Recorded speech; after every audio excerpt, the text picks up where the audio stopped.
way. We're going to be doing an off-air, non-recorded broadcast room. I'm getting that set up now. The people that are on my regular list will, of course, be invited, but I need to get a couple other things set up first. So please bear with me. And let me see if I can pull my head out of my butt for a minute here. Oh, let's see now. Okay, and I need to wait a couple of seconds for the actual stream portion to start here.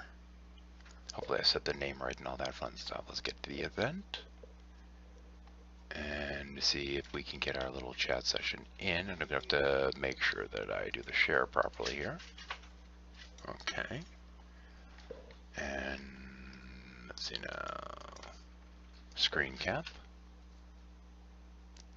And in a moment I'm going to switch this over to a different audio stream, so it's not going to be an issue, but I will need the chat box.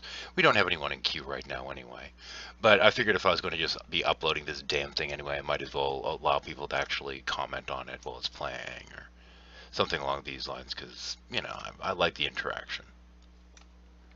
And there we go. And do our little Google Plus share here. Okay.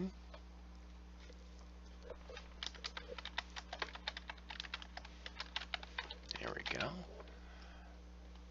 There we go, just getting started.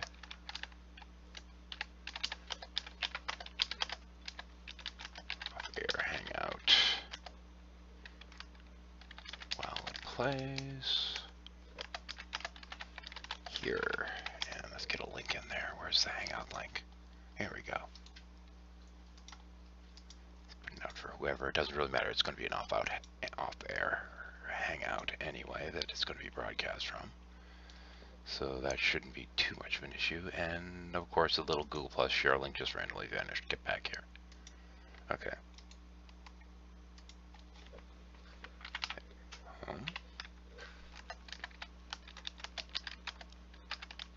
This will take a couple more moments. Off-air viewing room will be there. And there we go. Broadcast starting momentarily. There we go. And post the shit. There we go. Now just a little bit of background information here. Now, yesterday I went in and I ended up dealing with Beasley for a few minutes. And actually I'm going to have to open that a new window, aren't I? Let me get that dealt with. I'm sorry about this. If it's not one thing, it's another. There we go. Okay, jump my butt on in there. Because I need to have all of my windows in the proper order here. There we go. Okay, and oh crap, there we go. There's Vincent. Let me turn this volume down so it doesn't interfere so much. I'm going to have to be muting the mic in a moment because I'm not airing what's in the actual Hangout. That's just going to be for us to sit there and BS while it's actually playing. I'm going to be setting this to a slightly different audio stream.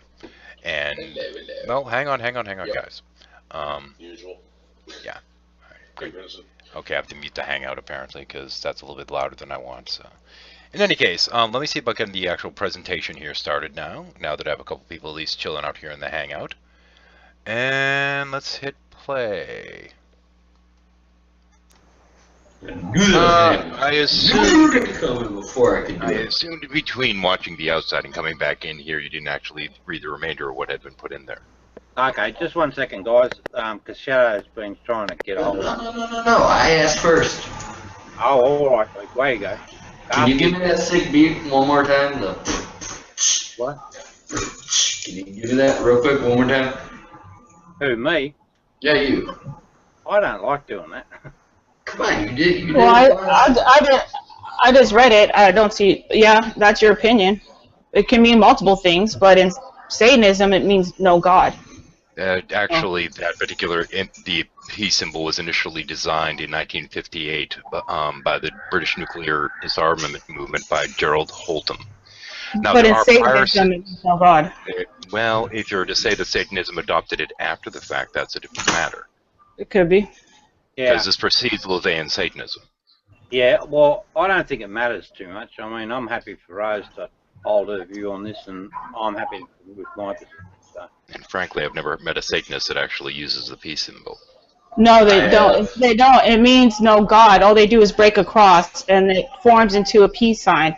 And so then they put that out there for the masses to buy and think it means peace, but really means no God. I'm not saying they wear a peace sign, but that's what they do in their first ritual. As it's been divided, as it's actually been sold and marketed and what have you, is based upon semaphore, the letters N and D. Yeah. That's what you want to think. Yeah, here's a comment I'd like to make on this topic, where it's sort of heading. History. That's what's confusing. No. If it's history, if it's history, then I can look into that and I could tell you. I'll look into it. But and then maybe I will. And then maybe Satanism did adapt it from that. Yeah, I don't have a problem with you saying that. But to say the mass media means it this way and not this way, that's neither here nor there. We don't know that. It can mean what you mean. It can mean what I mean. I mean.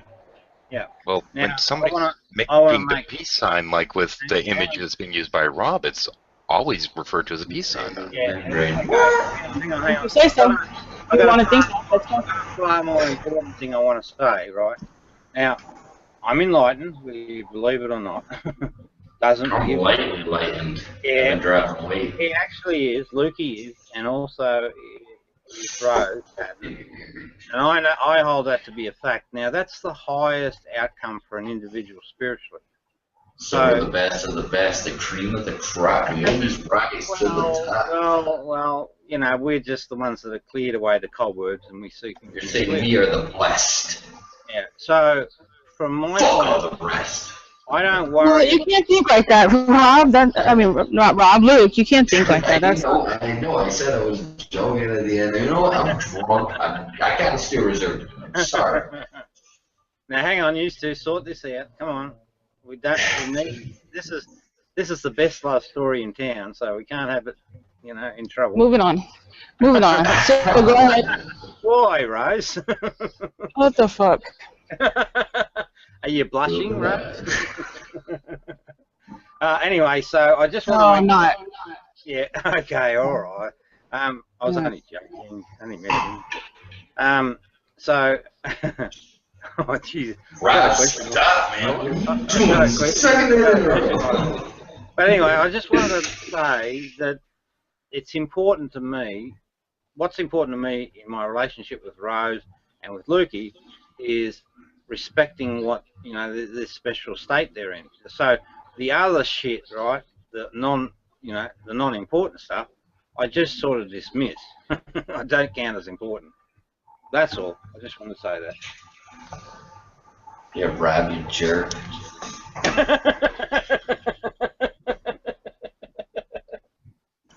Hey, Rose, do you love him? What up, ladies and gentlemen? Give me the word, like, share, subscribe, comment below. By the way, a comment coming October 31st on Halloween. Find out in the Luke, there's a big show. It's a big show in the Hangouts. Brother John and the bad dudes are all. Yeah, fuck the Hangouts. The Hangouts are the most boring people in the world. That's what they hang out. I'm thinking we should do something in competition. Anyway, sorry. Where are we at? We were talking about, basically, the bottom line is the fact of the matter is 100%. I want to tell every one of these people, look, if I offend you guys, I see your comments. I see you over there typing away like a motherfucker. Look, I'm just going to say it like this. Look, if I offended you, or if I've upset you, if I made you mad in any way, shape, or form, I just want to say, good. I still don't give a fuck. Hashtag Eminem. Okay, let's go back to our new on board person, Shadow. I wasn't planning on staying, but I suppose I could for a few. Oh, it's up to you, mate. We don't. The thing about enlightened folks, we don't hold people up, and if we ourselves want to go, we just back off, sort of thing, you know. Don't we? Whoops. Try and stay, Luke, if you can. I'm here. Yeah, right. Okay, okay. And You tell me 20 we do not tell I'll be other people up. what to I'll do. be up later than Luke, everyone shut here up. tonight, probably. How about that? And I'm drunk, really drunk. Luke, why do you drink? Because that's weird that you bring that up. Because hey, that's a whole another story for a whole another day, and we'll talk about that when we're not. Worldwide. Yeah. What's wrong with your life that pushes you to want to drink so often? You're like a cop. You just gotta keep doing it. I'm like, yo, No, I it's have just the a right matter. to remain silent, and you're like, no, let me keep questioning you. You're deflecting. I'm just curious. Not Does the question deflecting, bother I'm you? reflecting. Look, you want to know the honest truth? I'll tell you the honest truth right here. Worldwide, live right now. Why does Luke Dog drink like he does? Luke, can I have a go at trying to answer that? No, I was gonna answer. Why would you Oh, guess alright. it when I'm about to tell you? Well, I don't know. I just want to That see makes no how. sense. That seems like because you're gonna be wrong. Well, I might be, but I might be right too. Nope, you're wrong. No, Because I'm no. gonna tell you the right answer right now. Well, are you going to mention the fact that we're the isolated bunch? Go get no hits. We're the bullies victims? Okay, I see where you were going with it because Yeah, I we know you do. motherfuckers that always get fucking pushed to the edge by fucking people. Nah. You know what we are? We're the edge itself that you guys are coming to. See what I'm saying? Mm. The edge. You want to know the answer to that question, Gohan from Dragon Ball Z? Yeah, I know where you're from. Gohan, Goku. What did you Which one say? are you again? Gohan? Goku was better. What? What do you want, man? Goku whooped Gohan's ass every fucking time, unless Gohan was I have no idea what you just said. So you drink because Goku kicked Gohan's ass? What? Well, I was a big I was Goku talking fan. about Dragon Ball Z. No, I know what he's doing there. No, that's not it. I just got sidetracked by realizing your name. No, let me answer the question. You're the one who distracted me. Come on, hang on. 1 second. Don't you, Shadow, man. us guys mess with you fucking guys when you get judgmental. So that's all he's doing. No, I don't have a problem with it. It's not us guys. Well, it is. You sound a lot No, like Sage. hang on. In Has all anyone ever fairness, told you that, Goku? in all fairness, you had a number of individuals in the room, some of which Well, I've had a number of years in the room. Hang on, Luke, hang on.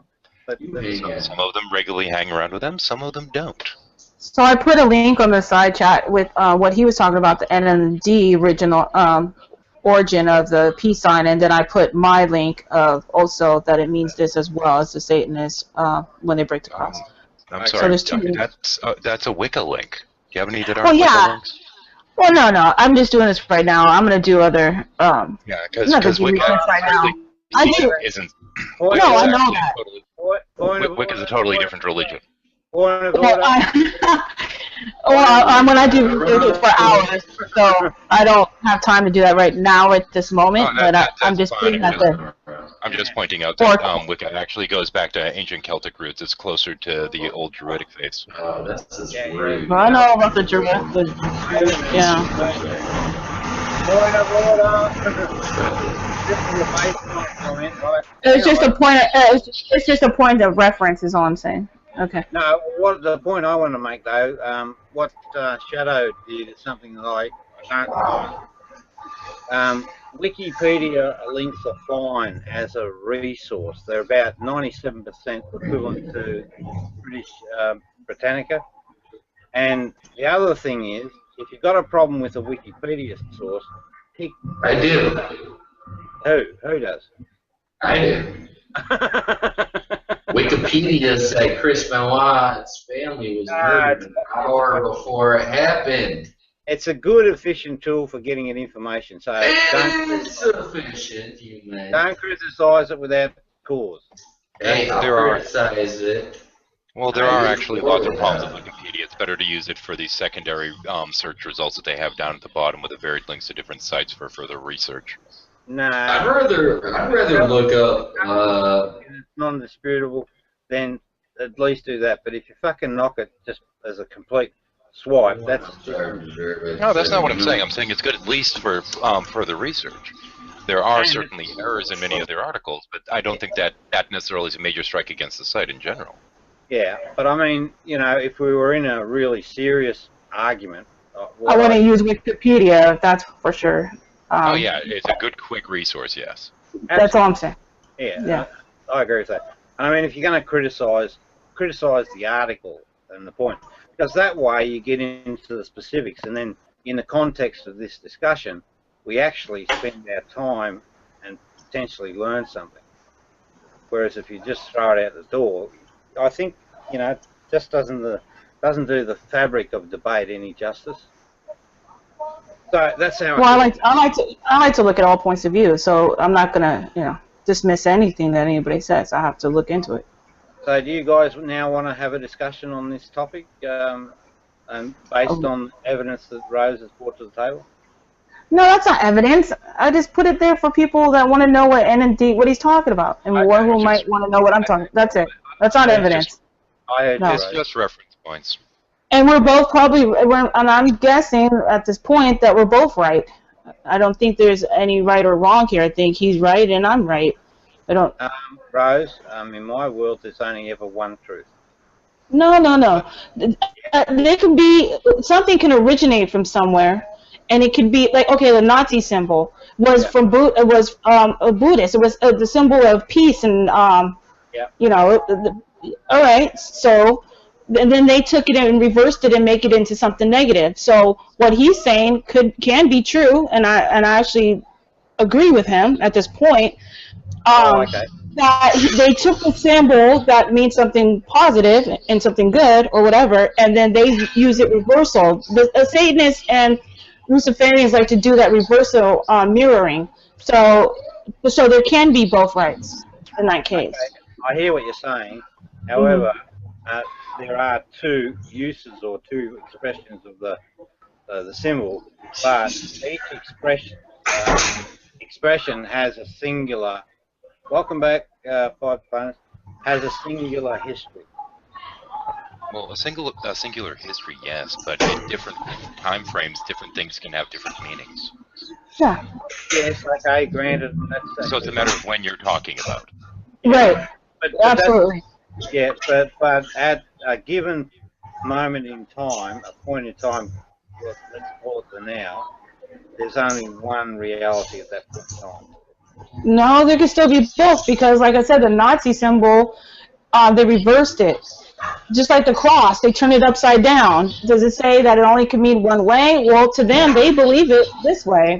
That doesn't make it wrong if that's what they believe, whether you believe it or not. Yeah. I understand what you're saying, Rose, but it's still true. Yeah. You've got, so for each... Fuck the dislikes. Hey, what? So fuck the dislikes. I have to listen to those because he's so brilliant. No, I said fuck the dislikes. I was talking this a whole different spectrum. I just wanted to give I think Luke wants to a left out. All Sorry. right, what do we want to talk about next? Who's now we've got a guy over here, Kevin, and he just won't talk. Kevin, use the side chat whenever you want to butt in or you've got a point. Go on. Kevin, he can talk. He was talking earlier and you cut him off. And incidentally, Diplomatos is actually correct. It was initially in Hinduism. Technically, it was, I believe it was first indicated. Well, you know what I meant. Well, my point. Okay, but my point is, it meant something positive. They reversed it into something negative. That's. The same symbol also arose in Native American culture independently, and also had a similar positive meaning. Right. Yeah. See, they like to do that. They like to do that. I wasn't planning on talking about this, so of course, if I was, I'd be more prepared. But you know, I just came in and Rob had the symbol. I'm giving a supporting argument, so you're fine. Yeah, I'm just saying. Yeah. Rose is always fine, in my book. So it better only mean one thing. Oh my God. Well, hang on. I was just thinking, where's Sandra, my wife? No, I think we're good, aren't we, Rose? We're not going to have an affair or anything. Huh? Huh? Why did I walked into the Twilight Zone? What the fuck?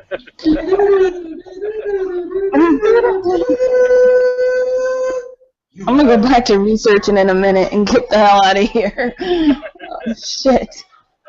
Well, you know, this is the anything goes. Yeah, that's fine. You can be a co-host too. If You know, yes, these cocksucking motherfucking trolls want to keep doing this fucking type thing so hard. I keep doing it. I keep pushing. Everyone has their place. Everyone has their place. Even the trolls. Well, you guys keep calling trolls. I call them idiots. Quit calling them trolls. They're idiots. I actually know people that weren't trolls that were really into what they were doing in a positive way, and because of the way the shit happened, that they started trolling because they figured it wasn't making a difference the other way, and by trolling it did make a difference, a better difference for them. And they're not bad people, and I actually know a few people like that. Not these group in your room, Rob, personally, but people I've known since December, and they are now trolls, but they're still good friends of mine, and I know they're not really bad people. So you can't let all trolls aren't just egomaniacs and narcissistics, because like I said, I have a few really good friends. So. Yeah, well said. And that's the reality we all need to keep in mind with these trolls. Is actually at the end of the day, there's still people, right? Still going to just got caught up in wrong behaviour. That's all. How loud? I can't hear. I'm sorry, it's not like a helicopter. Go ahead. That's Luke, I think. Lukey, is that you? Yeah, Rob, you were sounding strangely like his hair dryer for a while there. Yeah. Isn't that a bit gay, a bloke having a hairdryer? I'm just teasing. But my teasing is good teasing, you know, I don't bloody do bad stuff.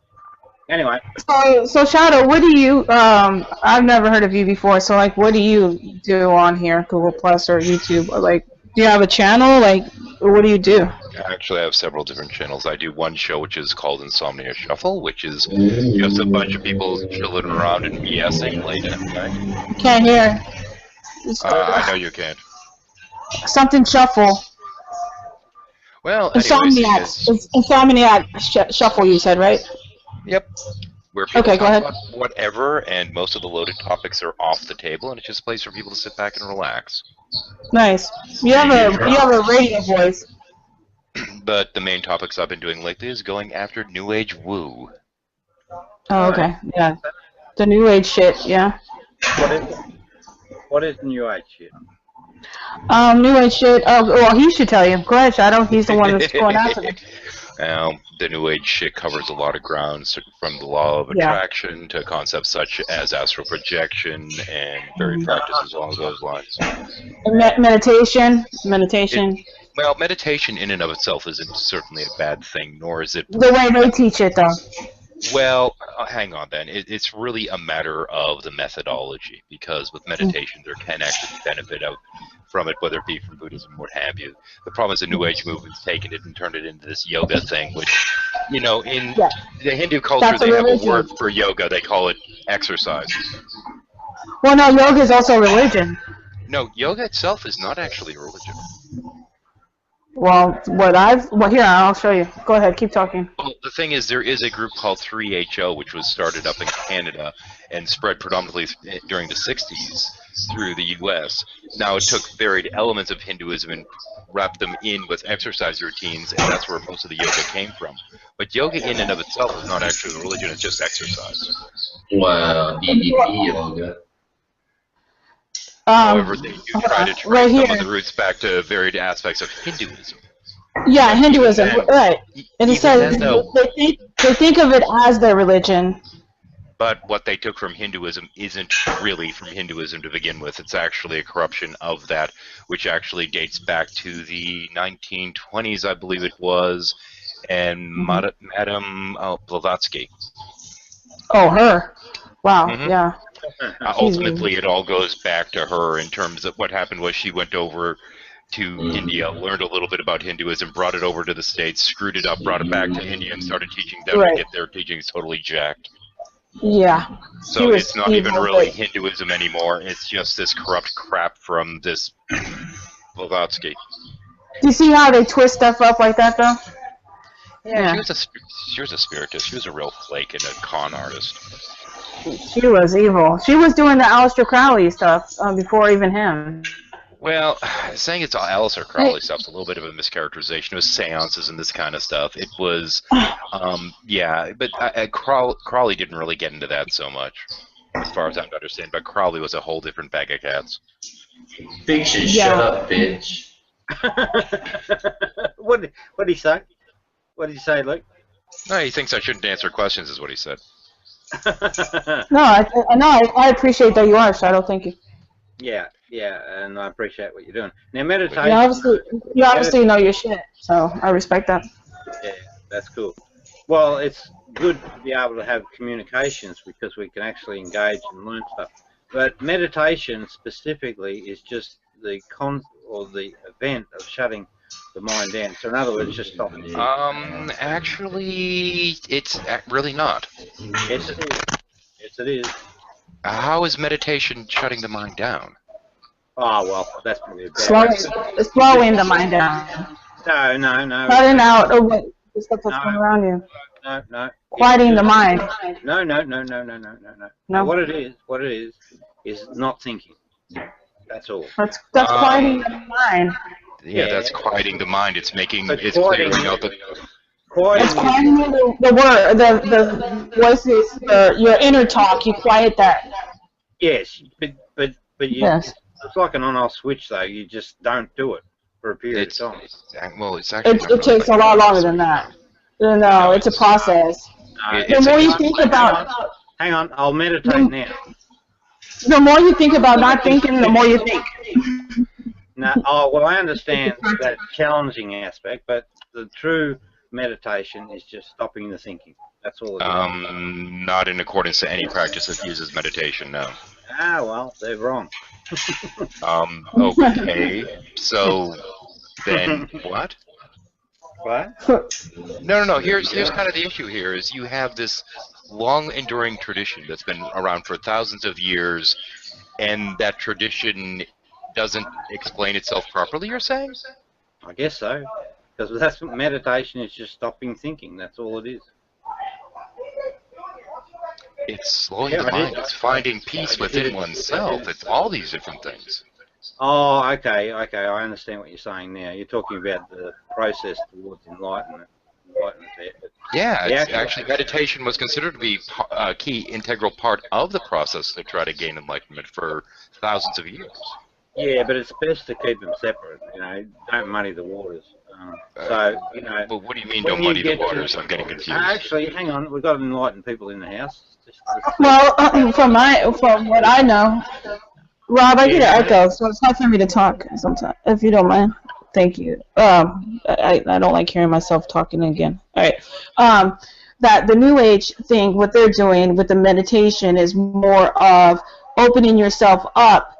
And instead of becoming enlightened, you can be attacked. You can get the reverse if you don't do it properly, if you don't protect yourself before doing it. There's a very fine line where you think you're getting enlightenment, but if it's not done properly, you're actually getting attachments. So that's the New Age movement. Is they're teaching you the way where you can get more of attachments than enlightenment. So through the way that he's talking about from tradition from the very beginning, that is through enlightenment. But through the New Age now, for the last few years, it's different. It's a path by which to seek enlightenment. And one of the notions is that we are all sitting there thinking about this, that, and the other thing and worrying about all these things. You need to quiet the mind to try and find that inner peace before you can. Yeah, there's nothing wrong with that. Yeah. Yeah, there's nothing wrong with that. But then but the New Age movement is not a good thing. Well, that I'll agree with. Some of your descriptives of it I question a little bit because I need to know what you mean by some of the terms you use. But in general, no, I'd certainly say it isn't. Especially when they start claiming that they're channeling aliens and all this other. That's what I'm saying. Thank you. That's what I meant by attachments. Is the aliens are more like it could be demons if you believe in that spiritual sense, but or whatever you think it's aliens, whatever. But that's what I mean where it can. Well, that's what they claim it's aliens. I certainly don't. They're really right. just tulpas, and tulpas are actually a notion that also goes back to the early seekers of enlightenment that they basically built in their minds these constructs which they told them that these were gods, and if the student didn't figure out that they weren't real, that the things that they were channeling or seeing via astral projection weren't actually real, the student was regarded as being a failure. They're expected to figure that out on their own. Right, right. But yeah, you're correct on that.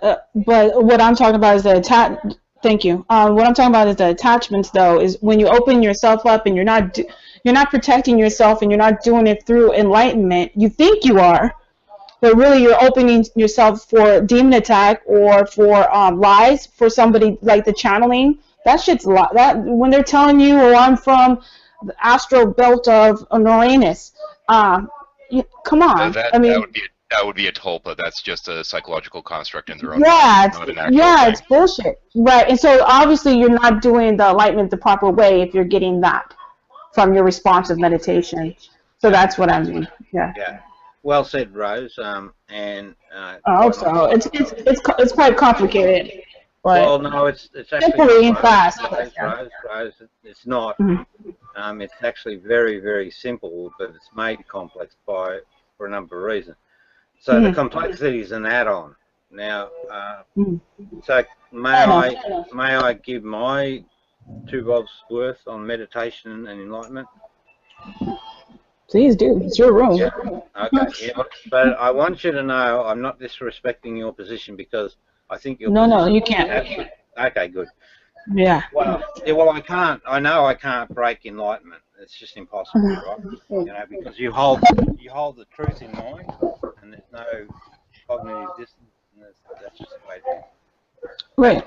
That's why we can put up with a lot of shit from people. But people with ego minds, they're a whole new ball game. And there's only the 2 conditions: ego mind or enlightenment. That's it. So here's my explanation. Firstly, meditation is exactly what I said. It's the point where the mind's not thinking.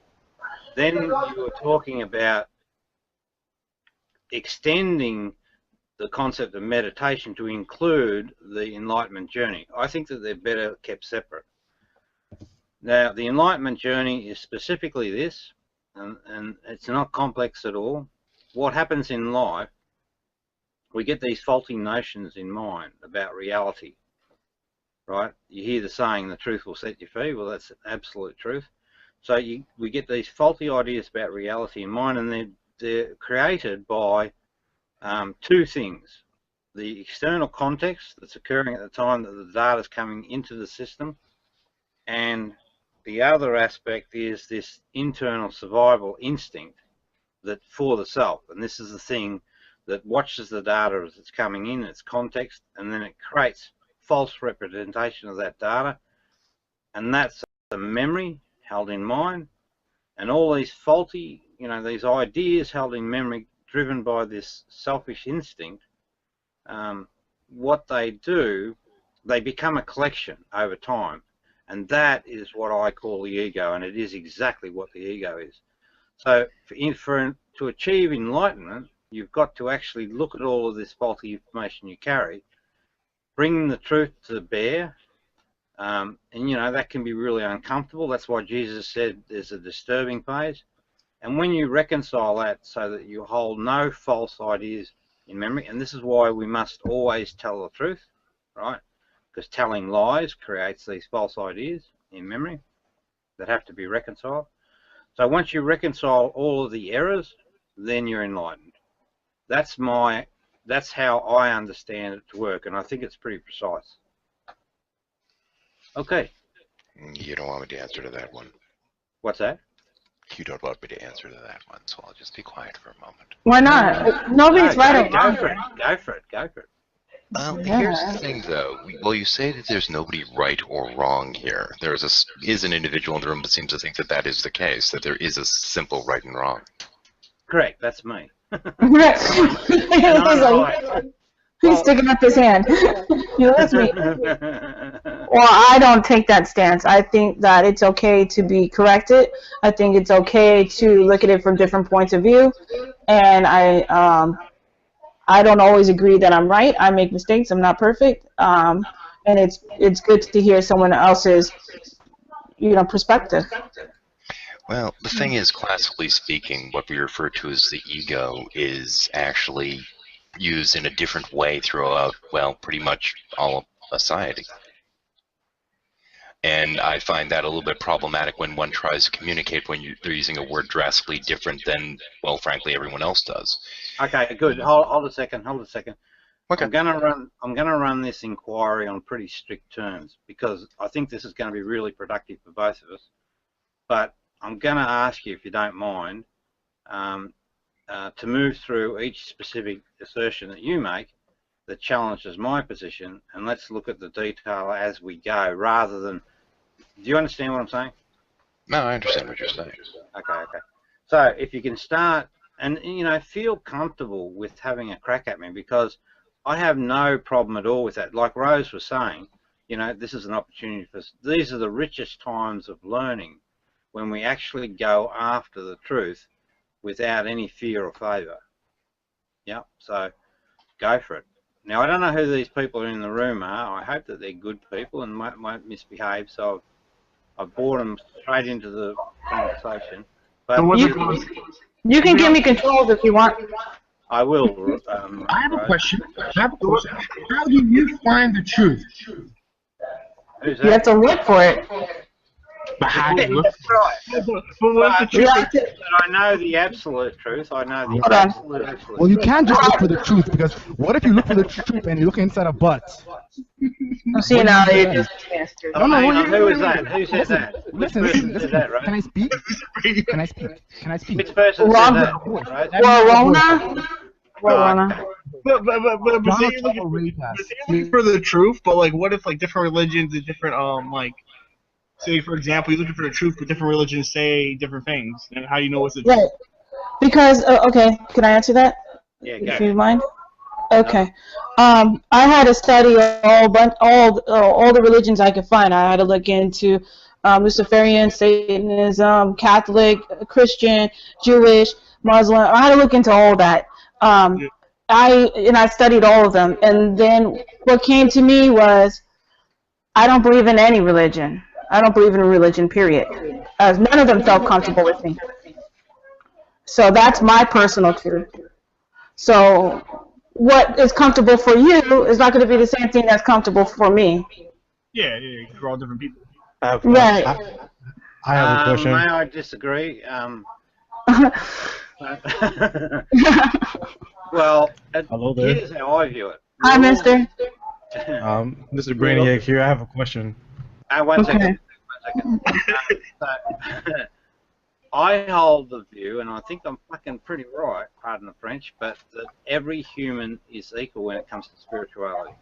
So there may be many roads to this truth, but there is only one truth, and that will never fucking change, because we are made for spirituality.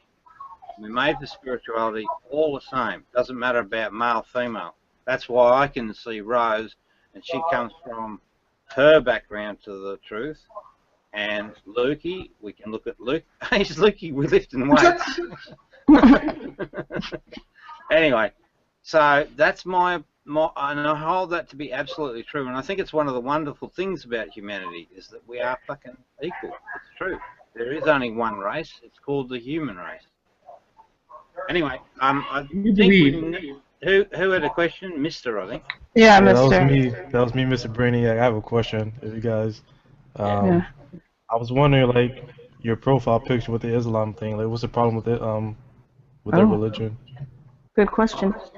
Yeah. So do I have a problem with the religion? Is that what you're saying? Yes. Yes, I have a fucking major problem. I hate Islam with a passion, but I like Muslim people. Hey, let's keep this rated PG. Do not use that word. Hey, what's that? He said let's keep it PG. He's telling you what to do in your own room, that you shouldn't swear. Oh, okay. No, we're allowed a little liberal swearing, and you know, if there's kids watching, sorry kids. And for all you kids watching, your parents aren't parents because Luke Dog's here, so fuck you, cunt sucking motherfucking piece of shit. Damn. That was rude. Damn, whoa. Luke. All I wanted was the juice box. What's your problem with Islam? That's what he wants to know. Oh, okay. It's a false teaching. It's absolutely got nothing to do with spirituality. It's pure politics. So, How is that? I promise you, I can explain that in absolute detail. And I am going after Islam big time, or as hard as I can, to destroy that religion. And what I want the Muslims to consider is the true Jesus' doctrine, because it's true. It's 100% accurate. Well, how are you going to get the Muslims? That's an ancient religion. I mean, There's ways and means, I mean, isn't it pretty much the same thing? Like Muhammad was just another prophet like Jesus? Hey, Rose will confirm this point. People, when they get to the truth, they really love it. Well, I can't confirm it for you. Whatever, man. Yes, you can, yes. And Lukey can confirm it because he's in the truth too. Can I say something? Can I say something? We love being in the truth. Well, hold on. Let him. Are you done talking about Islam? But here's what the counter thing is, like, Islamic religion kind of connects to the Christianity religion in multiple ways, more than it does in Jewish religion, because Jews are the one over there who want to get rid of I understand what you're saying. I understand what you're saying, but I've got a deliberate course of action. I want to sort of try and encourage people to consider the real Jesus person. What's Luke doing? Sorry, Rob, I have to stop you there. You said, and just a few minutes ago, to find the truth, and these people. You said that he what said makes you think? What makes you think? Hold on. Wait. Frank was saying something. Luke, sorry, Rose, you got controls. But I think we need to bring the conversation back to Shadow. We need to. Wait. He can't speak. He wants to say something. He hasn't said anything. Okay. I think it's only fair to listen to what Frank has to say. All right. Okay. I can't speak. Oh, I'll remember my topic. I'm more than happy to sit back and listen for a bit. Oh, thank you, Shadow. It was really I don't know how to linguistics anyway. I hate linguistics. Don't talk to me about. Rob, you have to do it. It won't let me. What? Do what? It won't let me unmute him. Frank. Who's that, Frank? Frank, I can't unmute him. You have to do it. Hey, Frank, do it yourself. He has no mic. You have to do it yourself. Hello? There you go. Yeah, sorry about that. I'm new to this YouTube thing. Okay. Rob, you said a few minutes ago that people can find their own truth. But here you are saying that Jesus, there's only one true Jesus. So you gotta tell me, brother. What's up? Oh, okay. So, what's your background? Are you Christian or? I'm an alien. Well, I don't believe you. Oh. So I'm just curious about your position. What point are you trying to prove? I'm a Christian, but I still respect Muslim religion.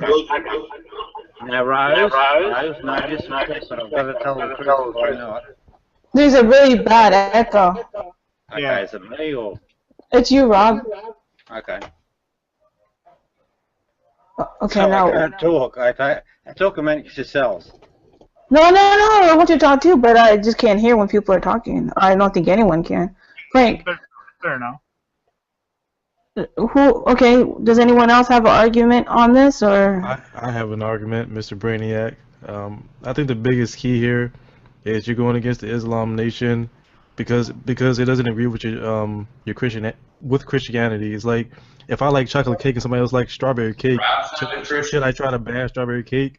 Like it doesn't affect me as a person. Rob's not a Christian. He doesn't even believe in the Bible.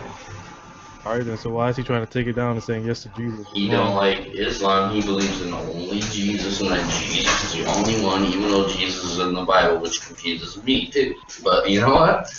He allows me a place where I can banter what I want to banter at least. And you know what? I banter that banter every single night for you people. Try texting it true. The man with a plan and a beer in his motherfucking hand every night.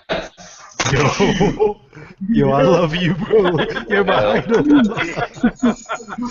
Technically speaking, back to its origins, the term Christian was merely follower of Christ, and under that grounds, he may have been Christ like that's what I've been saying for months, and no one gets it. It's only mentioned 2 times in the Bible. 2 times in the Bible, and then, man, you remind me of that Christ guy they just crucified. Wow, fact check. You know what? Call yourself a Christian, but you can go back older school than that. Believer, non-believer, receiver, non-deceiver, real fucking hellbound. You have no idea what I just said to you. Oh well, I expected as much. It doesn't matter what you said is live. We can rewind it for next time and catch it the second try. Yeah. Okay. Hey, Now Luke's got a lot to offer if you guys would just start fucking listening to him. But anyway, who was what I got to offer? It matters what they want. You can have it. Anyone can have it. You know that, Rob. Tell them the motherfucking fans the truth. The yeah, reason why that's they right. did It this is first. actually all about the truth. No Sell. person on the Sell. planet should tell fucking lies, and Jesus said that, and it's a good bit of advice. But anyway, who spoke? Someone had raised an issue. I missed I it. see what you just did there. Someone Well, had they roles said Islam and Christianity. They said Islam and Christianity is almost the same thing. So why would you have a problem with it? But then Luke explained that you don't believe in the Bible, so. Correct. That's right. If you don't believe in the Bible, hey, sorry. Yeah. Now I can explain it at an organisational level and at an individual level. It's exactly the same. So then what's your religion? So what's your religion? No religion. No religion. No religion. Just Jesus. Just religion. Just the That's a real religion. Yeah, he keeps. No, it's not a- Hang on. If I may, Rob, for a moment, could you state your position regarding the Book of Thomas and Jesus, please? That's so loud. Oh my god. Sorry, Luke, it's so loud. I'm so sorry, Luke. Does he live in a restroom and he keeps hitting the little hand dryer or something? I don't know. I'm sorry, Luke. It's really loud. What'd you say, Shadow? You said Rob to explain his position? I asked if he could explain his position regarding Jesus in the Book of Thomas, I believe it was. That's correct. Okay, so I wrote a book. Thank you, Rose. Yeah, well, Rose, you know, it is what it is. Don't go all I'm going to stay out of this one. Go ahead. Yeah, well, I understand if you're uncomfortable and you need to leave and all the rest of it, but anyway, well, you know as well as I do that the one truth you hold, I hold, Luke holds, Benny the Bull holds. You know, we're starting to gather a whole little bloody enlightened army around us.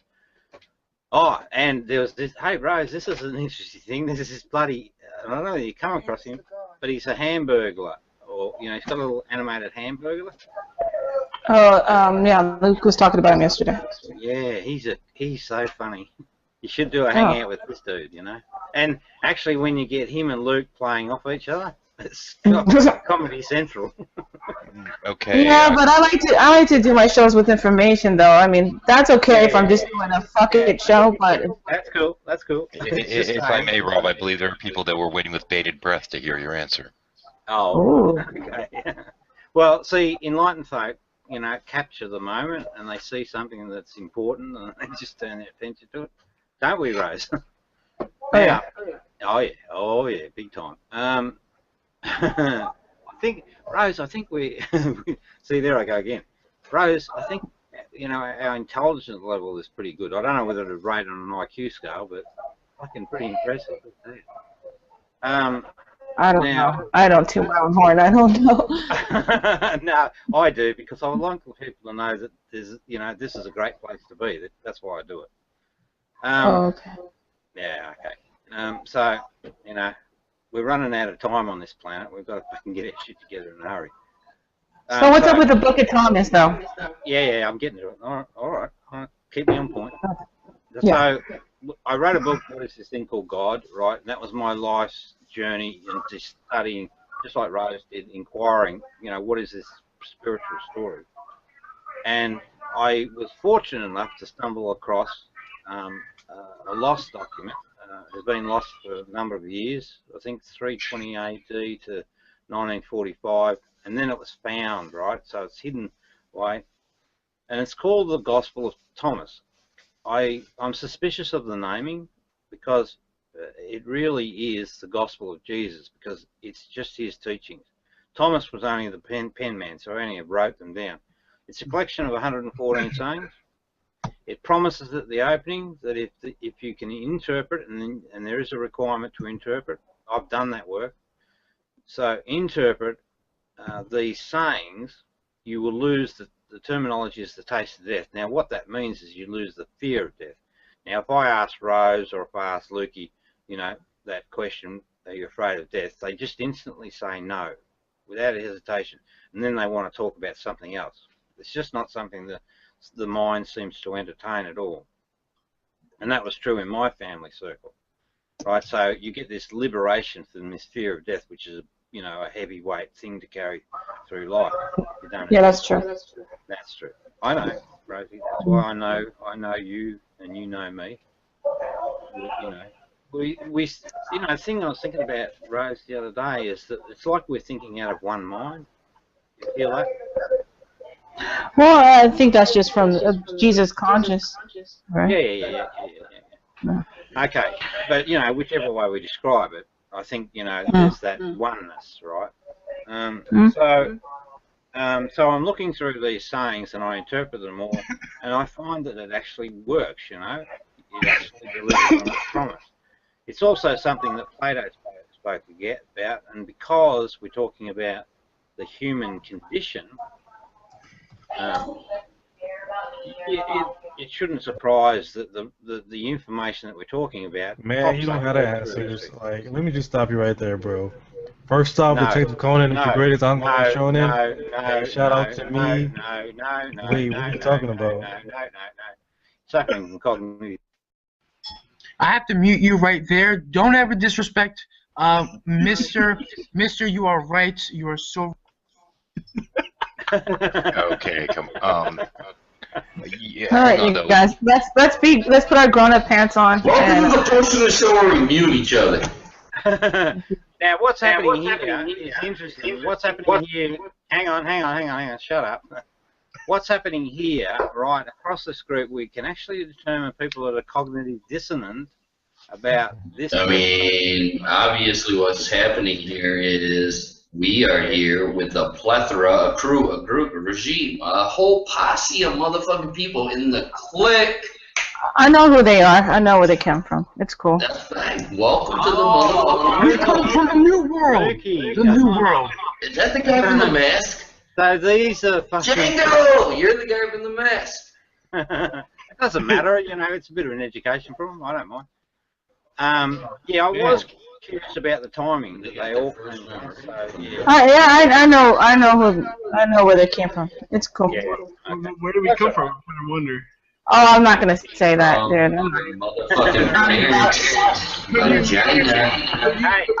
not gonna bust out the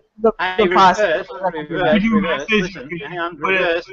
Listen, shut up. Listen, reverse.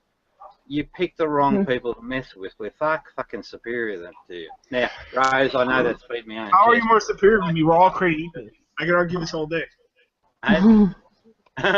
You're kidding, aren't you? Do you want to take us on?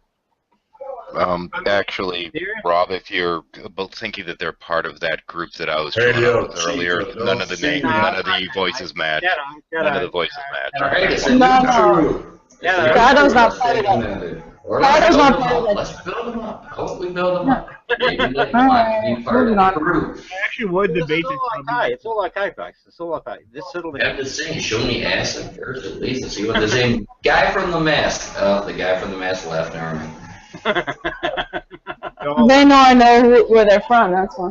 Yeah, okay. Where are we from? I'm trying to wonder. I'm trying to think. No, we're not. I'm not gonna say my friend's name out on here. I'm not gonna do it because I don't care what you guys do. We're not answering it, so get over. I don't care what you guys do. It doesn't matter to me. But trust me, I know a lot more than you think. You write down the chat where how you know it. I think I know who you are too. But I'm not sure. Hey, dude, shut the I fuck think I up. know who you are. Yeah. Hang on, Luke. Can you finish drying your hands, please? The bathroom hairdryer is making way too much noise, man. Oh, you're talking about that thing with your guy. Yeah. So loud. I love hearing you talk though, Luke, but sometimes it just makes it sounds like there's a like he just said about the hairdryer. Yeah. Unfortunately. And Rose, that explains what I was watching is the viewer count. So basically, what was happening, it was going to be a setup, and they were going to try and storm. But trust me, I'm still in full control. No, I'm not gonna say anymore. They mean no harm. They just doing their thing. It's all good. Yeah, but see, Rose, I've been bullied for 12 months by these clowns. And well, in this case, it seems like people that want to challenge you more so than bully you. What's that, sorry? Yeah. It seems like people that want to challenge you more so than bully you. No, that's the impression I'm getting. No. Yeah, that's the impression I got too. It just seemed like they really were asking you questions. Yeah. I mean, if you're gonna troll, then like they'll play music or they'll show some porn or they'll just be annoying. But actually, they're actually asking questions. So. No, Rose, may I give my viewpoint? Okay, because it actually physically affected me. I had to go into care and all the rest of it, and it was directly because they were trolling. And it's specifically, in a very lethal type of trolling, they agitate. We got videos of all this sort of stuff, so I'm back for the fight. What they did is they did the teasing business, but it escalated over time. And I didn't know that this was what was happening, and I got to fever pitch in terms of frustration. It doesn't happen now because I'm enlightened, but it did at that particular point, and it led to a stay in care, so it's had implications to physical health, to income, a whole raft of things. And I don't know how much you know about the Sugar Rose instance, but they did the same thing to her. But this is a different group of people, Rob. No, it's not. Oh, this group. This is a different group. Oh, yeah, I understand that. But I'm just talking about the principle of trolling. I tolerate it not. I just don't.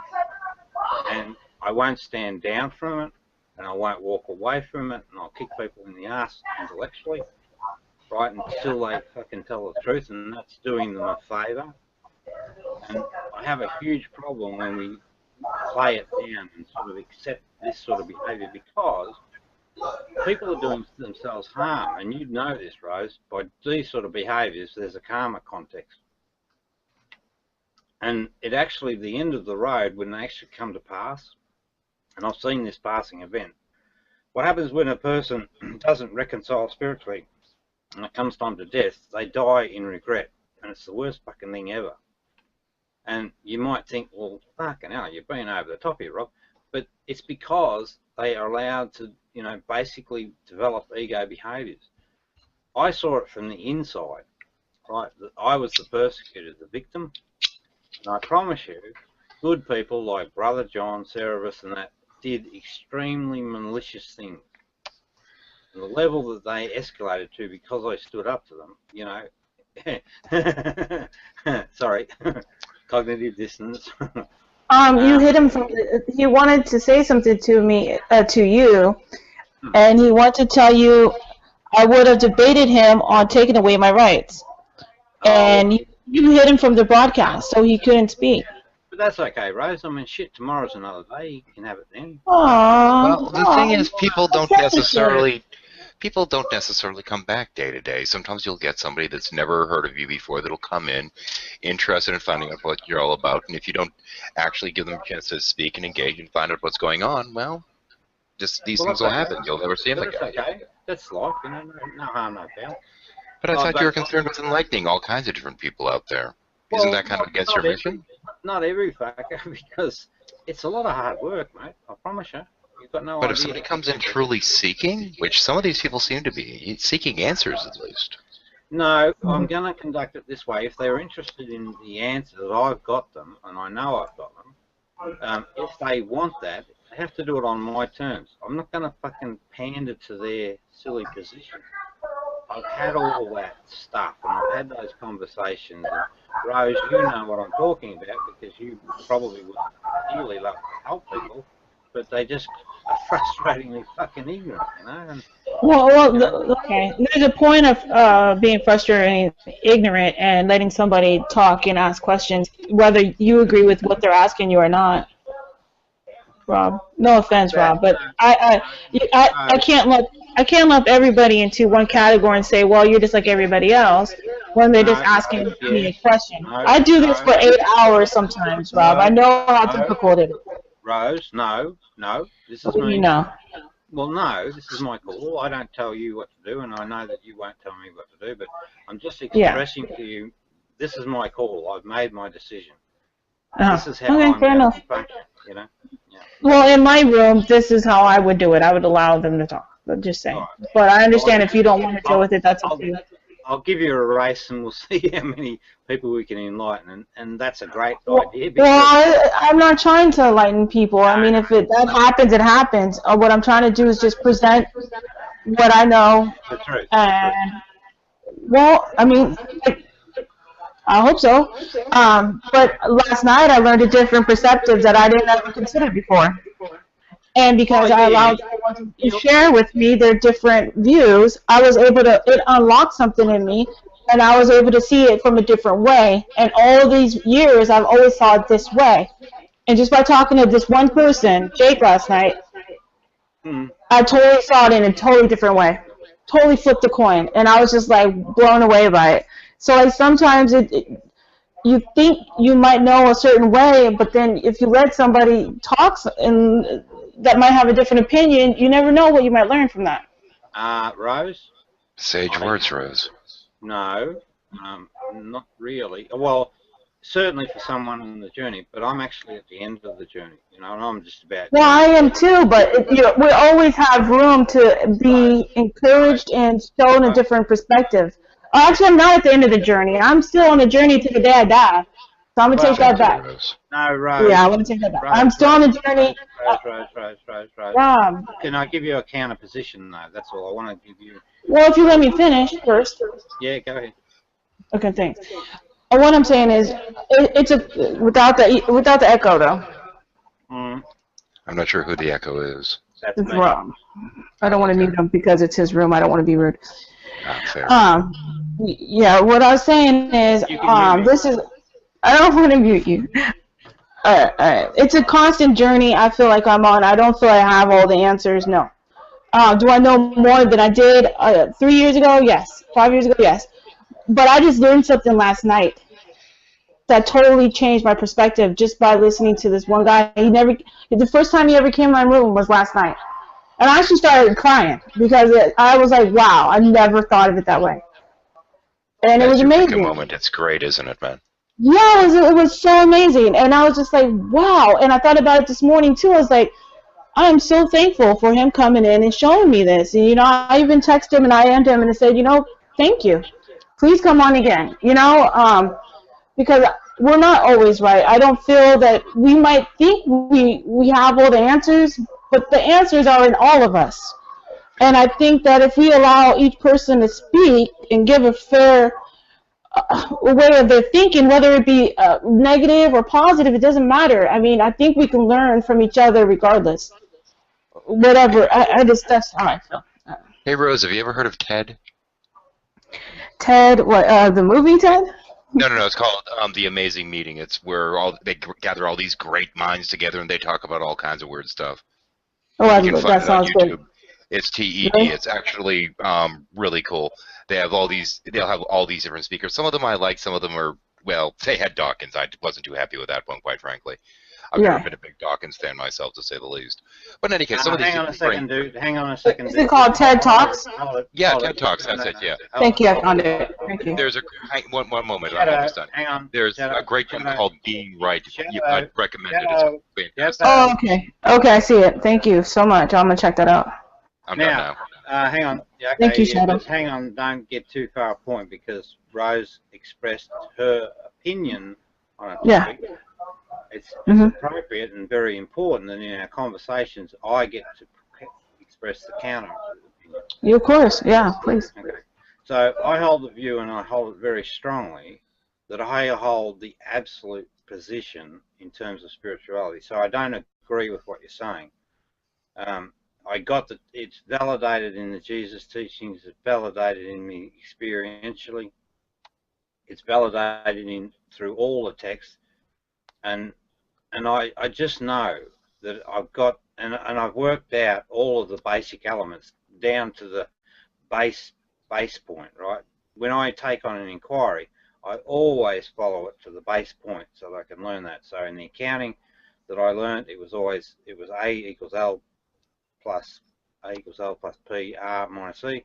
That's the base level.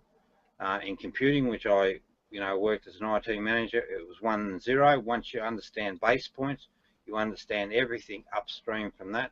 And the base points in spirituality are these two survival instincts that we hold inside every single human. I don't subscribe to subjectivity at all in spiritual reality. It's totally and absolutely 100% objective. And that gets up people's nose, but fuck, I don't care. I mean, this is just me and this is my viewpoint. If you don't like it, go bang your head against the wall. It's not my problem.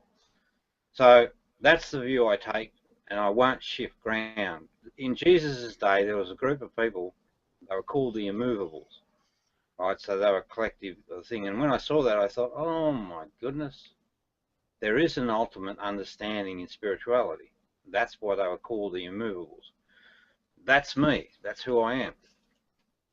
So I'll listen to your point of view, but it's a laborious thing for me, not being disrespectful, because I just know it's true. So when I look at you and I see you as a spiritual person, and I see the enlightened context, then it should be about trimming around the edges. It worries me a little that you have a sort of like an epiphany, because to me you are where you need to be. You can't. Epiphany with last night. Well, I don't know. If you and it's totally up to you, right? But I just worry a little, and maybe if you want to, maybe just have a chat to me about it privately, and we just work through and make sure that it is the right thing. Because I'd hate you to. Well, I'll say it right here. It doesn't have to be private. It was on my Hangout last night. Okay. It's public. Yeah. So that's all I have to say on it. So you got your turn. Okay. Well, what it was sorry, I'm hearing the echo again. Okay. What it was is that I got a lot of fucked up family members on one side of my family, right? They're fucked up. They're evil. I don't want nothing to do with them. And it's been like that for years and years and years, and I have no problem with that. And then last night, we were talking about perspective and about how did I get closer to Jesus. And I was like, because I learned from these people how evil they are, how I don't want to be. And he said, well, don't you think that they might love you the most then if they brought you closer to Jesus Christ?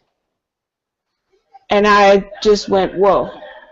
And then if you think about it as we all know each other and we all come here and we all meet each other for certain reasons, like I'll meet Luke for a certain reason, or whoever for a certain reason. Hold on, I'm not done.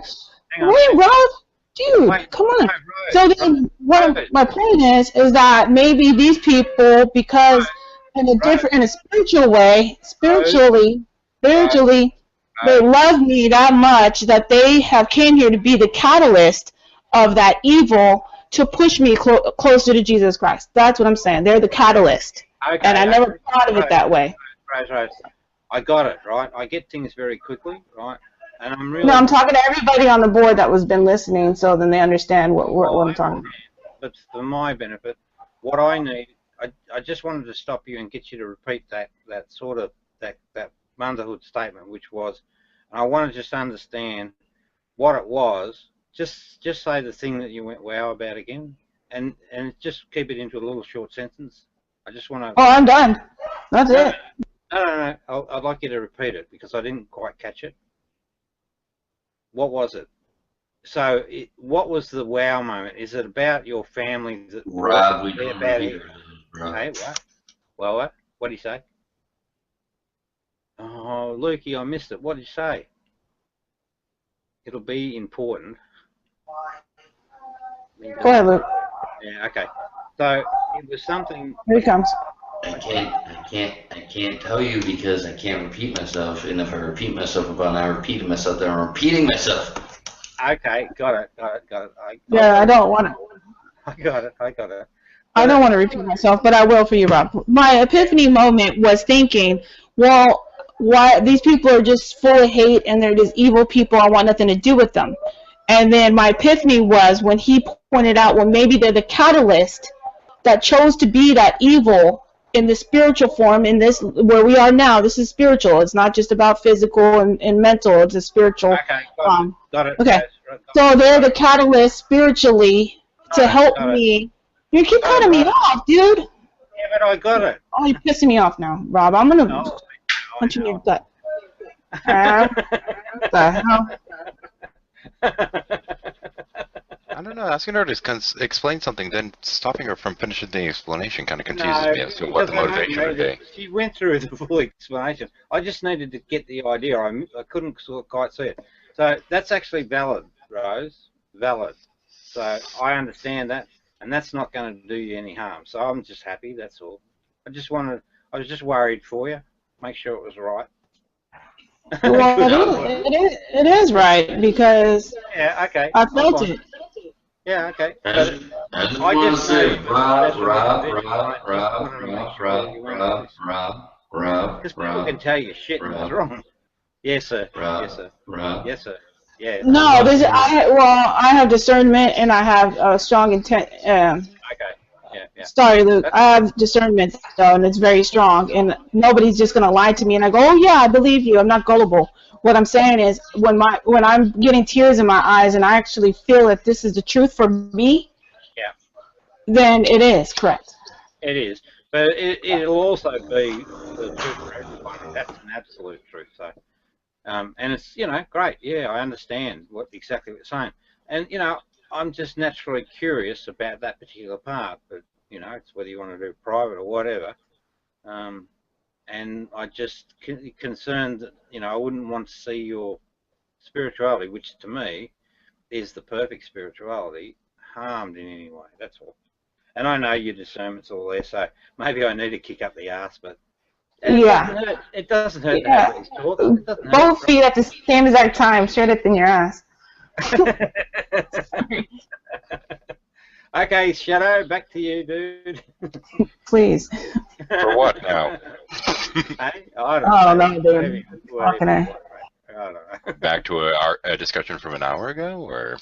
Well, I think so. We were the Gospel of Thomas we were trying to talk about, and we got interrupted. Well, one of the fellows that had come in here was curious as to what your stance is, so I thought it'd be helpful to them prior to going into a further discussion for you to explain that. I've already heard it. Yeah, okay, no problem. Well, see, that's all the hard work too. You got to put in, you got to repeat things, and you got to fucking stay accurate because you can't lie and all the rest of it. So, anyway, well, the floor is yours. You can take it any direction you want. Well, actually, I'd like to hit on something that Rose was talking about, because I think that there's a lot of good notions in there, especially when it comes to things, whether you want to call it faith or belief or what have you. I think that belief is the problem. Belief is the foundation problem. What's a belief? It's a fucking false notion held in mind. And that's what creates ego, and that's the root problem. Hey, Rob, I just got something on my Twitter for you. They said, would you please stop interrupting? I just wanted to share it with you. Okay, but it was an important point, Luke. Okay, sorry, mate. Over to you.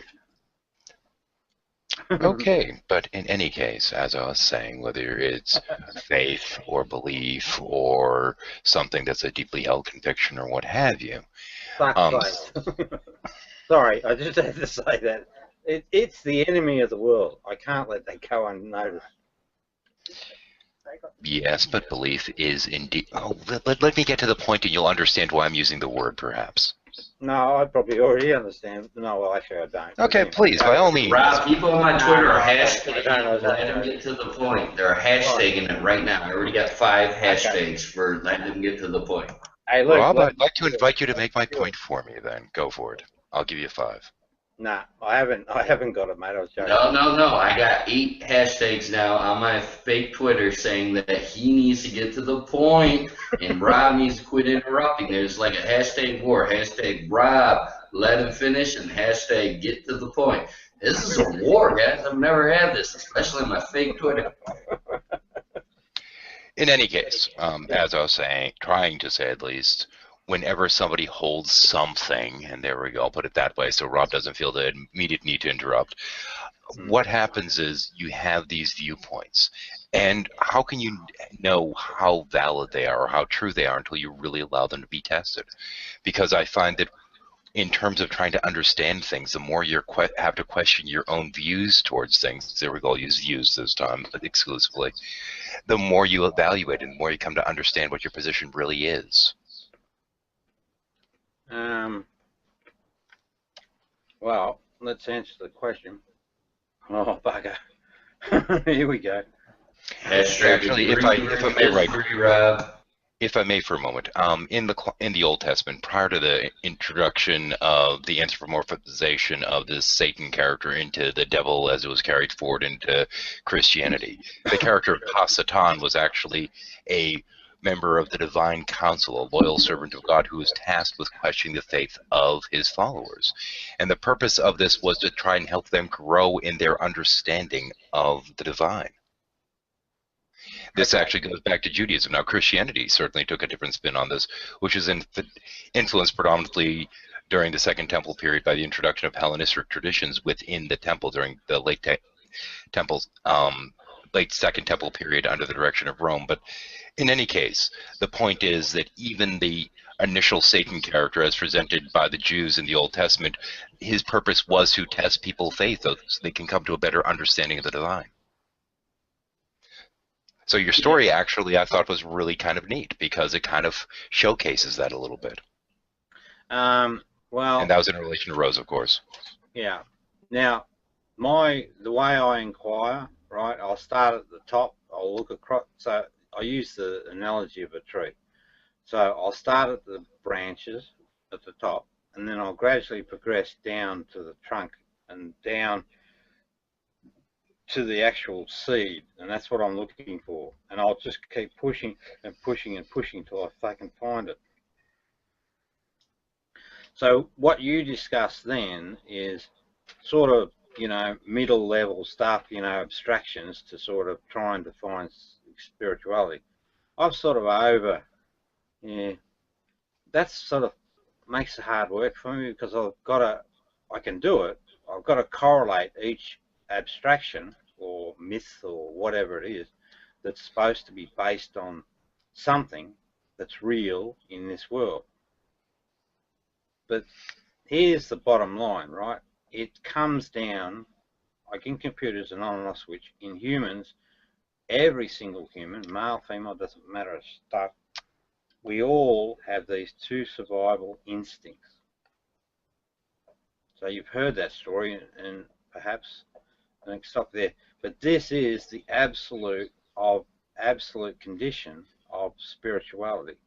So when you talk at it up at the level, you know, where it's all mythical, devils and demons and all that sort of shit, you know, I think we should. I hate to be the bearer of bad news. Yes, sir. But the fans want an up, so I gotta give them a quick up. Okay. I got to. They're waiting, and I want them to have it. You know what, ladies and gentlemen, boys and girls, children of all ages who should not be watching Luke Dog, but apparently your parents aren't parents, so don't blame me. Below Eric jumps off a building. You should have been watching him. Apparently he ain't parents. I know what you people want. I know what you've longed for. I know what you've waited on. It was this moment right here. This moment that's going to stay with you in your dreams tonight. For you faggoty ants, you raggedy ants, and... Excuse me, Luke, are you having a seizure? No, he's fine. He's just... Oh, okay, just making sure. Yeah, no, he's fine. No, Luke's his own person, and we don't interfere with Luke. Excuse me, did this jabroni just interrupt Luke Dog? Yeah, just making sure you weren't having a seizure there. I wasn't finished. I'll take it that's a no, you weren't. Okay, please continue then. This moment that each and every one of you worldwide have been waiting for. The moment you desired, the moment you wanted was from the showstopper, the body rocker, the main eventer, the icon, the man, the myth, the legend. I am a real American. That noise fiddles and uses the toilet. The thing your husbands wish they had, and the thing you wish you know you had. Ladies and gentlemen, boys and girls, children of all ages, world motherfucking wide. I am Luke Dog. I have 4 channels. I have been flagged multiple times. So. Thank you, Luke. Thank you. I wasn't finished. Oh, okay. Sorry. If you ain't down with that,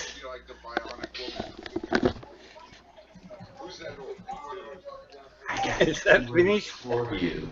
I said Are you I sure? wasn't finished yet. I got 2 words for ya. Tourette syndrome?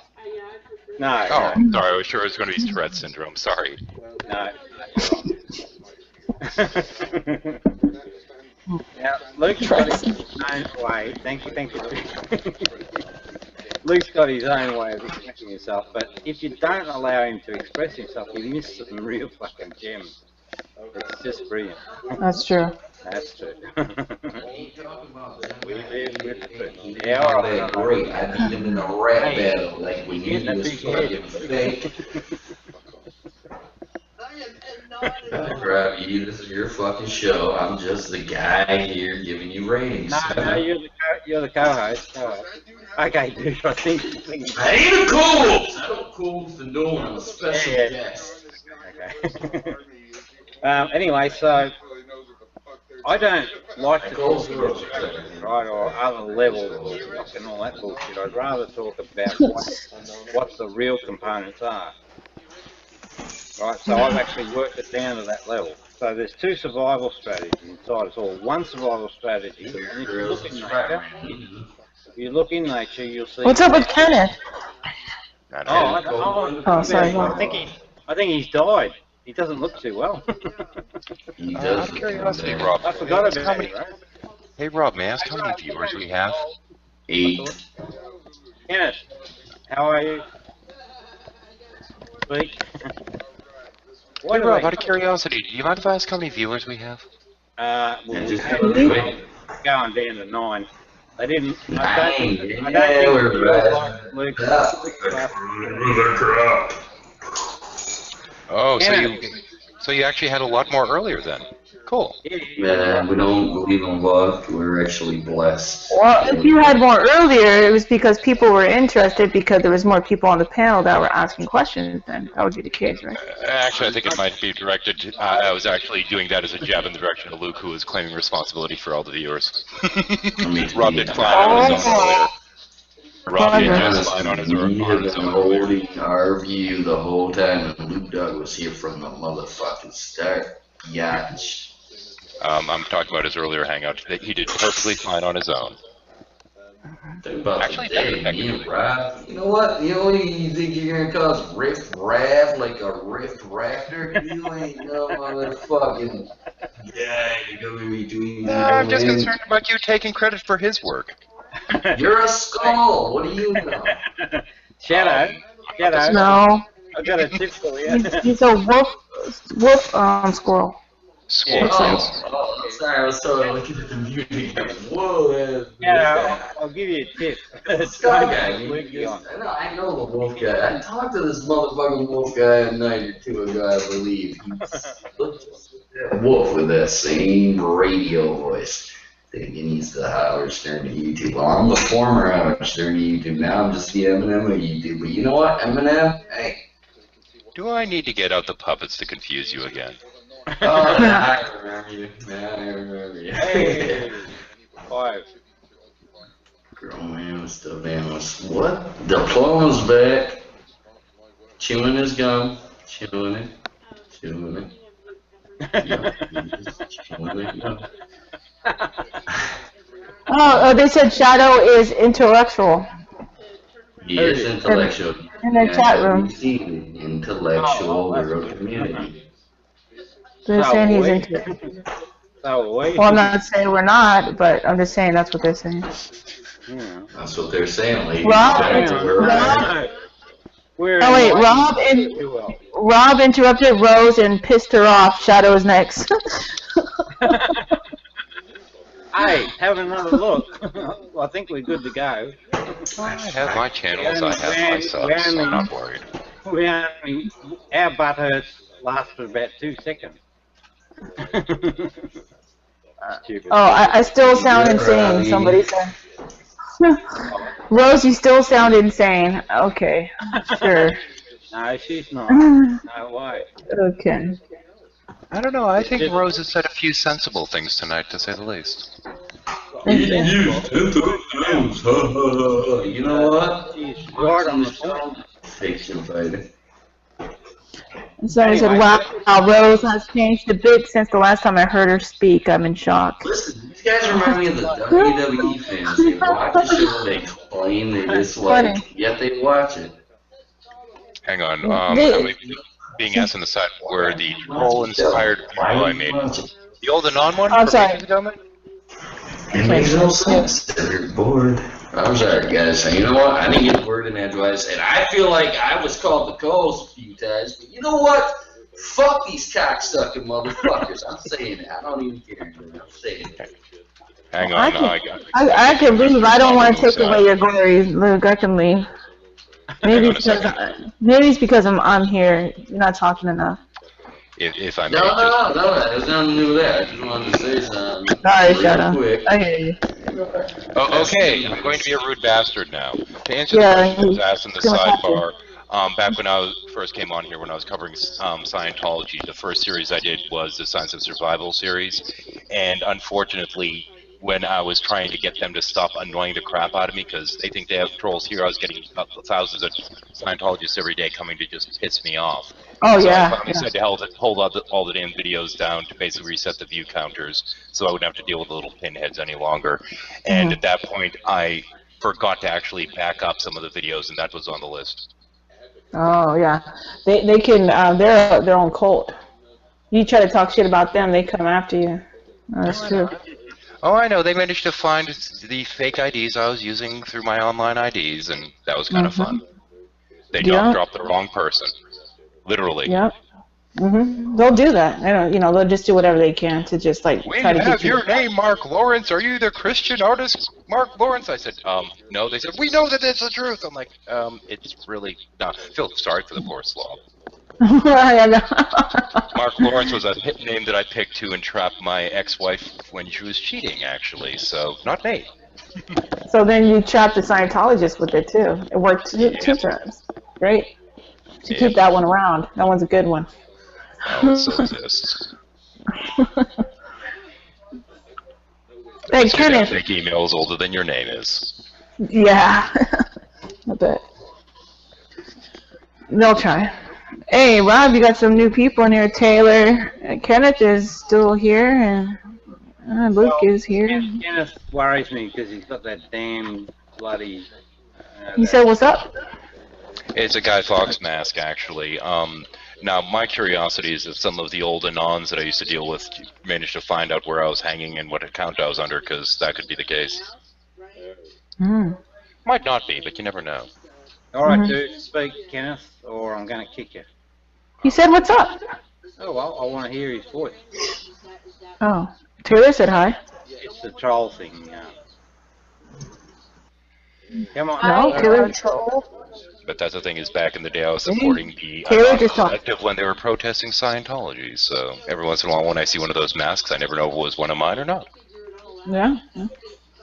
Plus, people think it means, rebellion and justice, but actually, it totally. If you look into the history of it, it means nothing of that. Yeah, protest, it was just, they were basically cautioned about, getting faced by the Church of Scientology and them sitting there following them around for the remainder of their life, suing the crap out of them. So it was kind of self-protection.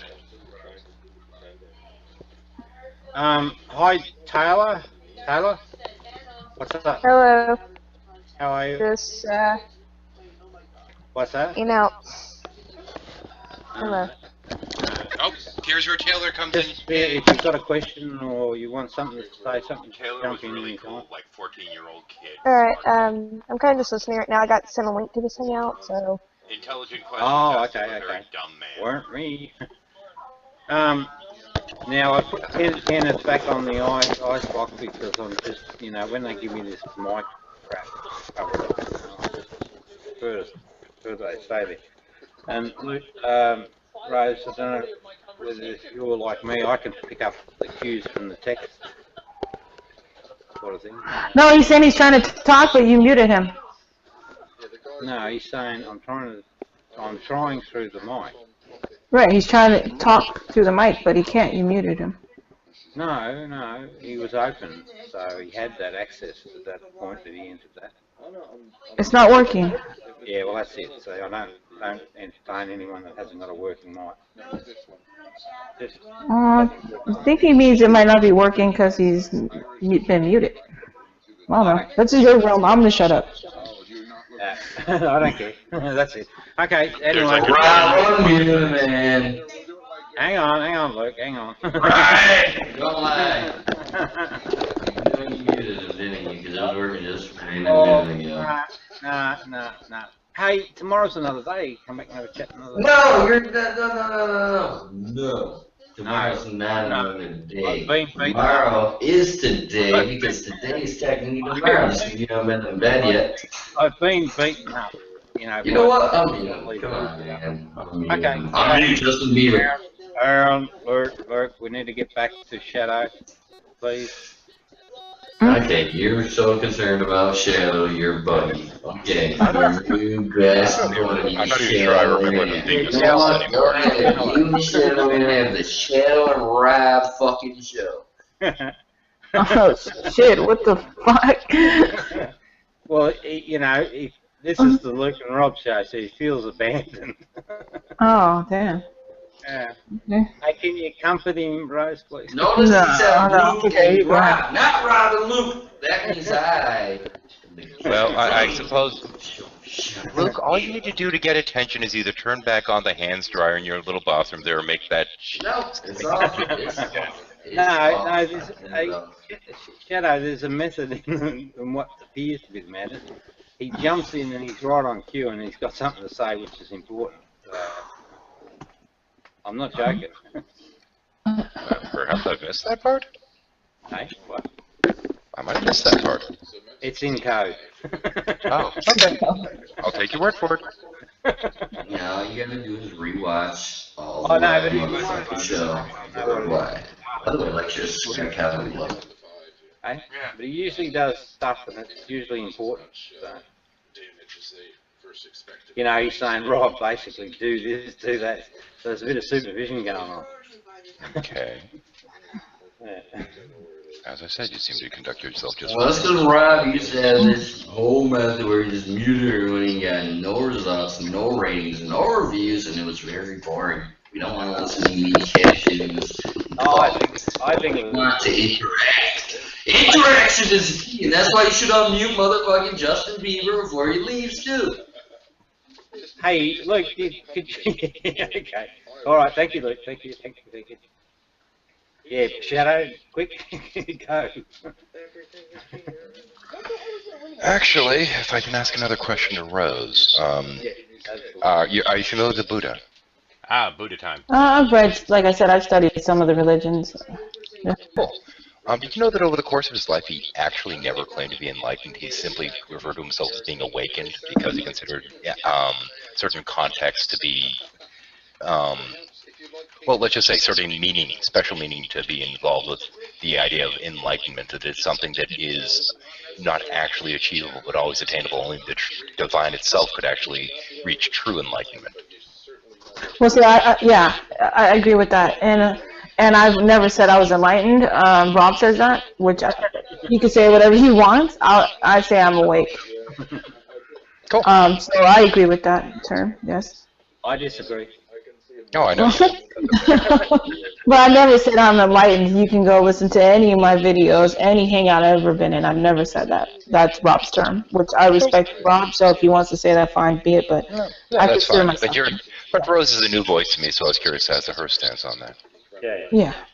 Thank you. But I'm right. I'm right.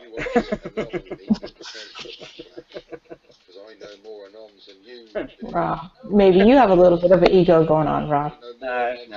Well, the thing is that the definition of ego he uses isn't the standard one used in, well, the rest of society, quite honestly. No, of course not. I'm joking. I'm pulling his leg. But yeah. Yeah, and in that sense, it causes me a little bit of confusion in that if you're trying to communicate something, why wouldn't you want to use words in ways that people know them? But they're fucking wrong. That's why. Well, here's the thing: is in terms of how language works. Normally, the one person that isn't in agreement with, you know, the dictionaries and the textbooks and what have you is usually the one that's regarded as wrong. Sorry, say that again. I'll respond to that. I said typically it's the person who is not in agreement with the textbooks and with how everyone else uses a word that would be regarded as being wrong. Okay. Traditionally. Yeah, and I accept that traditional view, but there still remains one truth. So how can I address that appropriately? Okay. Well, if I can give you an example of one such instance, there was an occasion a while ago that a user on here known as Bionic Dance, which you may or may not have heard of, was basically arguing that all rocks are indeed atheists, and we had to explain to her that that's kind of a pointless thing to say, and it's kind of dumb, and we went back and forth, but she was trying to use the word differently than everyone else does, and that's really where the conflict came in, was the misunderstood word in this particular instance. So it wasn't that she was wrong. It was she just chose the wrong word. Well, she was using the word wrongly. Because the thing is, if you're going to use it that way, then every cell of every believer is technically an atheist because it doesn't independently have a God belief, and that just, at that point, it becomes meaningless. Mm-hmm. She was actually using the word in such a way that it became meaningless to anyone else trying to talk to her. Mm-hmm. And that's kind of problematic when you're trying to communicate things to people. Now, I agree. I hate fucking logic, and I hate bloody rhetoric. I hate logic. but enlightenment must come to a decision through logic. No, hang on. I'll explain. You hate logic. I want to hear this one. Yeah. Please. Right. Now, right. So there was a guy called Descartes, right? Back in, what was it, 1700 or something like that. He came up René Descartes, I think, therefore I am, yes. Yeah, that's right. I think, therefore I am. And it seems that most of the modern world fucking believe that that's actually a true statement. It's not. It's absolutely fundamentally wrong. I'm sorry, do you understand what the statement indicates? Yes, I do. Well, I think I do. I'll try and. Well, could you explain that to me, please? Because I just want to make sure that you're clear as to what he was intending to say. Absolutely. And see, this is where we get into trouble with semantics, and you know, this could be a long conversation, but I promise you I can give you an explicit explanation for every single fucking point that I go through. Would you like me to? No, I prefer I do. So at least my concept gets on the table. Taylor coming in and out.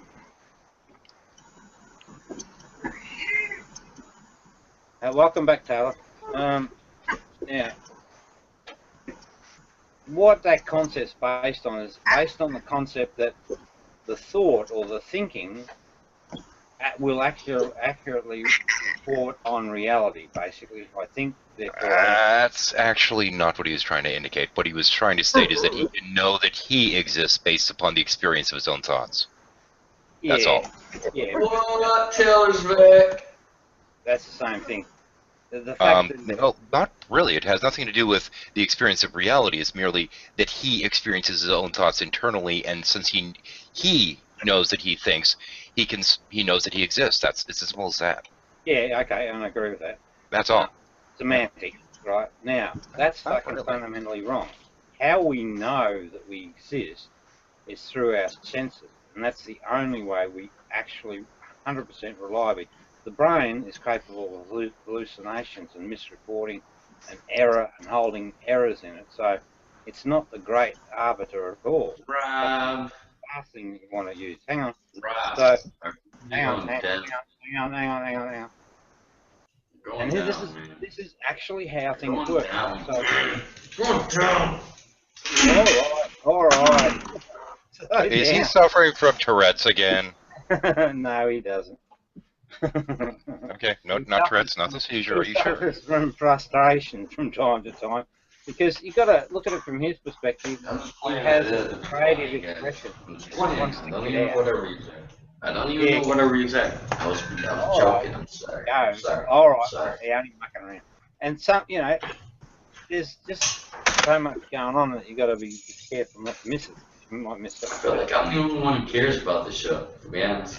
Yeah, I'm starting to feel like I can't hear what Rob's saying, so we're fair, though. I feel that way. Look, we're at the intellectual part of the show. I agree with Shadow Man. The viewers have come for the philosophical section. Come on. Fuck philosophical. I'm not trying to get overly philosophical. That's not necessarily what I'm saying. Philosophical. That gets boring. Okay. You know what? There's a lot of people out there worldwide that want entertainment, pure entertainment. Right. Fun shit sometimes. I want to hear why. Okay, I'll put on a puppet show for you, Luke. Will it make you happy? Puppet show. Okay, I will go get some puppets. I wanted to hear why he didn't like logic. He hates logic. Talk about the boring life. Okay, here we go. We'll get the puppets out to entertain Luke. Okay, all right, Luke. Cameras. Well, I don't want to bore you, Luke, so forget about logic. No. I want to hear why he doesn't believe in logic, because to be honest, it's actually, it's going to be actually really good. There's the puppet. Hey, there's the puppet. Puppets. There's the puppets. That was cool. Look, the puppet show. Yeah, come on. Hello, Luke. Hi, Luke. How are you? I'm just wondering why he has puppets. Actually, because of the power of Wu, I actually use puppets as secondary actors in the shows. Oh, cool. That way, I can do the different voices for him and this and that, and it breaks the monotony of me just sitting there talking at the screen. I think Luke likes it. I mean, I don't know why you diss puppets all the time if you're working with puppets. Arg. There we go. Like me dissing pizza. You work with pizza all the time? Are you a pizza delivery guy? I'm a pizza delivery guy. I'm a pizza delivery guy. I got a DUI, so I can't drive, so I can't be a pizza delivery guy.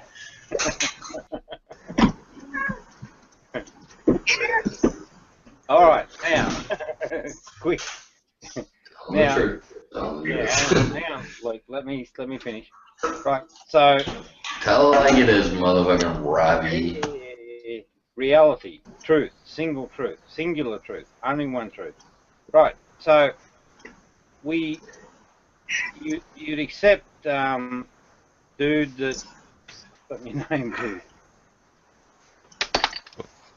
Dropping stuff. Sorry. Puppet man. So you'd accept. Do you accept the concept of now as the only real accurate report or only accurate time? There's only ever the now? Well, sorry, I'm looking at the puppet now. If you're talking about now in terms of the time frame in which we live in, that we can't escape the now, and we're always technically living here and now, and once we move into the future, the past is gone because we've never technically been there. It's just that is a former state of now, not necessarily like something that we can go back to or what have you. Same with the future. The future moves forward in infinite states of now. Yeah, exactly. Is that kind of what you mean? Yeah, okay. Exactly. And it's only in that now, and this is a simple concept to understand, that we actually use our senses, Luke, just talking to you. We use our senses, right, to suck data in from the real world. Yeah? No, yeah, at a delay of, I think it's half a nanosecond or something like that, yeah. There's actually a slight delay between when it's actually hits the eyes and when it's processed, etc. Yeah, that's right. And that's right. That time delay is important. So what we're actually experiencing cognitively isn't technically the now that's happening around us. There is a slight delay in the processing of the brain. Yeah, but we don't have to worry about that. We just have to be mindful that there's a separation between senses and brain, you know, and that's the only thing I'm interested in. The fact that there is a real time delay between that, so it actually separates them. So the sensing organs, by design, are just data collectors. That's it. Agree? Well, I mean, reframe it, because I'm not sure that you're communicating what I think you are. Okay. There's variation across population, things like colour blindness and whatever. But Yeah, we discussed that the other day. Yeah, okay, good.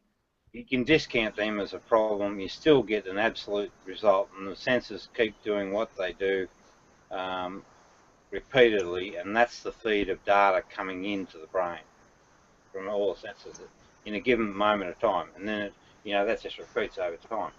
What I'm saying is that's absolute. That whole context is absolute in terms that it's all completely knowable. The variations completely knowable. That is the place that we experience our environment, and this is the place that we get information coming into the brain. Now it's a pure, accurate read on the environment at that point in time, and the environment is absolute. But the environment has a context, right? So it's not just the data collection of all of the aspects of the sense. There is a context within that load of data coming on board. Can you rein it in and try again, please? Okay. Fucking hell, it's pretty simple. Are you trying to say that we see with our eyes, ears, noses, mouth, this kind of thing? Are you talking about all of our senses come in? Yeah, I'm talking about the complete Then what? collection of senses, right? Okay. Well, the collection of senses are processed in different parts of the brain, mind you. Oh no, that's okay. We don't have to worry about that abstraction. It's still true to say that from the perspective of now, this group of senses, right? Well, group of senses is brought in, yes, but there is, of course, variance between them, from person to person, et cetera, and each sense is also limited. Hold it. We have to do this step by step. So you said, because what happens, and this ruins discourse, you make a statement and as if it's actually true, and this is where you'd sort of lose me. So you're saying that there's variation between what? The senses? What is it? From individual to individual. Example? It's as simple as the number of rods and cones in the eye. Okay, but for each individual, that particular variation is scientifically knowable. And yes, but wait a minute. But within the context of the individual, it's still a constant reality. Are you talking about the persistence of reality here? What's that, sorry? Are you talking about the persistence of reality when you say that? No, I don't know what you mean by that. So, and that. Well, reality seems to be consistent as we're observing it. Oh, okay. It's absolute. Reality is absolutely absolute. Okay, when you're talking about reality, you're talking about the sensory input? Or what the sensory input is perceiving? No, specifically at this stage, because we haven't traveled to the brain yet, at the sensory level, everything's absolute because senses don't vary. They don't. But they do on individual to individual. Yes, simply, if you go just with visual input. Wait a minute. Don't get on your high horse. Let's keep working. I'm not getting on a high horse. I'm trying to explain. I'm just trying to say that everyone has a different number of rods and cones in their eyes, and this will subtly affect the hues and colors. Wait a minute. You're doing a mistake, right? What you're doing is that you're imposing your beliefs upon my premise. I'm actually imposing biology on your premise. Well, let's do it at each stage, right? Don't broadcast. So what your position at the moment is, you'll learn something from this, mate. You'll learn a fantastic way to conduct a discourse, right? It'd be interesting if you might, but continue. You're not butthurt already, are you? No, you don't understand. Every single person has a slightly different shape eye. They have a slightly different number of rods and cones. Hold it. I understand that. So we could use as our example of variation color blindness, couldn't we? Hang on, though. We're not even getting to color blindness, and we're getting to something that's much more fundamental than that. The No. differences in the rods and cones has been shown that it will actually read the colors slightly different, sometimes brighter, sometimes darker, sometimes more blue, sometimes more green. Hold it. So good. I like this discussion, right? I really do. But so yes, between person A and person B, right? We have a different outcome, if you like. You know, the sensing reporting is different because of the sense reporting is slightly different. Yes. Now, we can scientifically determine, because that's how we know that this variation occurs. We're still in the realm of absolute knowledge, but for each, hang on, wait, you got to work with me on this one, right? Just wait 1 second. Are you sure you're using absolute? Wait, cognitive dissonance alert. Your behaviors are telling me that this is confronting to you, which means to me, no, hang on. This is important, right? Really important stuff. I'm trying not to smash my head. I understand.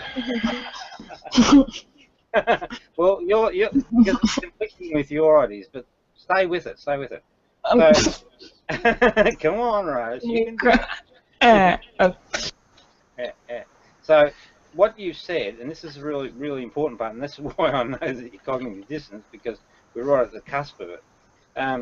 So, from person A to person B, we've identified a variation, which is scientifically validated. Yes. Meaning that we can actually 100% explain the variation. So we're still in the realm of science and knowledge. Yes. I agree with you up to that point, yes. Wait. This okay, I won't agree with you. This is the key point, right? Because we agreed to that point. Right. What we can then say, though, further, is that person A, the sensory stream of data coming on board for that person, will still remain a constant report over time and across population, right? Now, person B, it does like it's painting the picture blue instead of red, but it's always blue, red, or whatever. It's still constant. It's still consistent, yes. Yes, that's right. So, what I'm trying to say is that at the sensory level, using science and reporting of variation, for the individual, we always get consistent outcomes of that sensory organ. We therefore get a consistent feed of data to the brain. Yeah. Right? Where's your absolute coming in? That's where the problems we're running into is. Well, the reality is a constant. You agree across population. It never changed. At a given point in time, you put people in a certain place on the planet, right? They'll all see exactly the same thing. Well, within the parameters of their sensory organs, yes. Yeah, what I'm saying is true. So that, and from the concept of the now, right?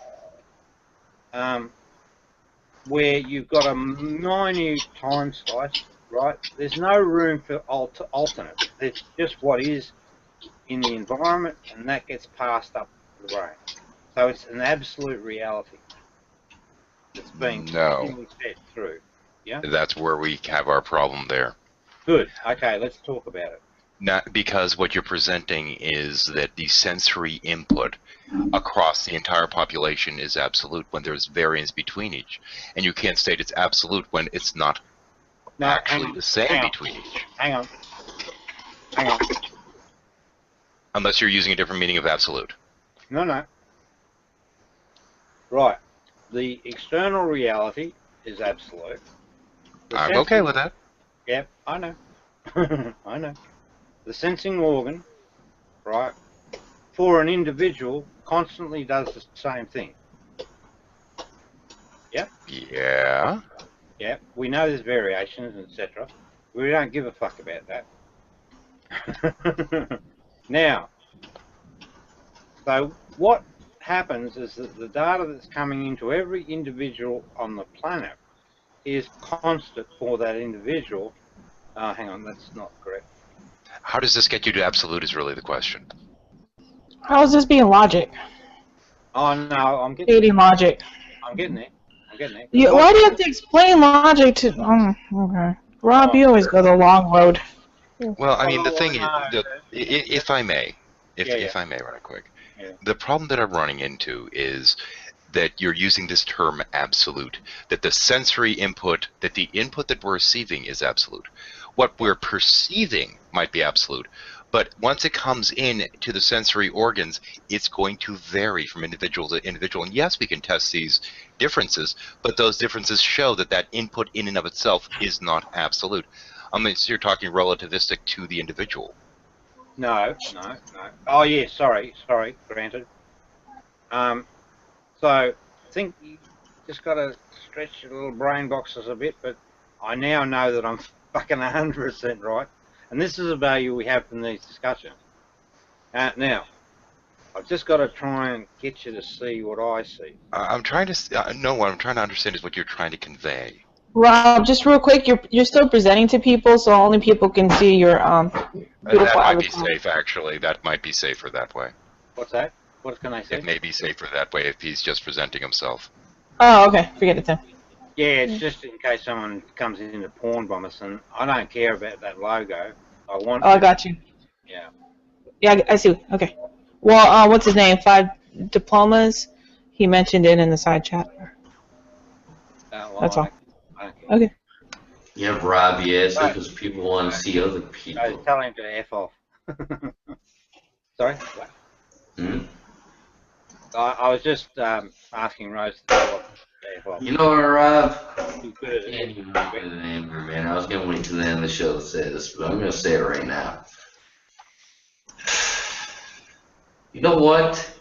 What? As far as I'm concerned, worldwide, everyone listening right now, I'm telling you right here, worldwide, Yeah. you could take this show and you could shove it. Oh dear, oh dear. Any leaves with that? Hey, what's up? Truly the words of enlightenment. Oh, no, he's enlightened. But there'll be, he'll be probably... Oh, hang on. I think I'm going to make myself enlightened now. Give me 1 second. Yeah, Oh, right, yeah. hang on. Here we go. There we go. Now I'm enlightened. And then there was light. Yes, What's that? exactly.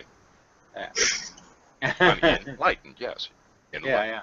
Okay, so let's try and see if we can rack it up, because it's pretty simple. When you see it and you understand and say, right, that is actually how things work, you know, you say, fuck, simple. Right, so we've got an external environment that's constant from the perspective of the now. All right, each now, things change, but at that point of now, it's absolute and it's constant.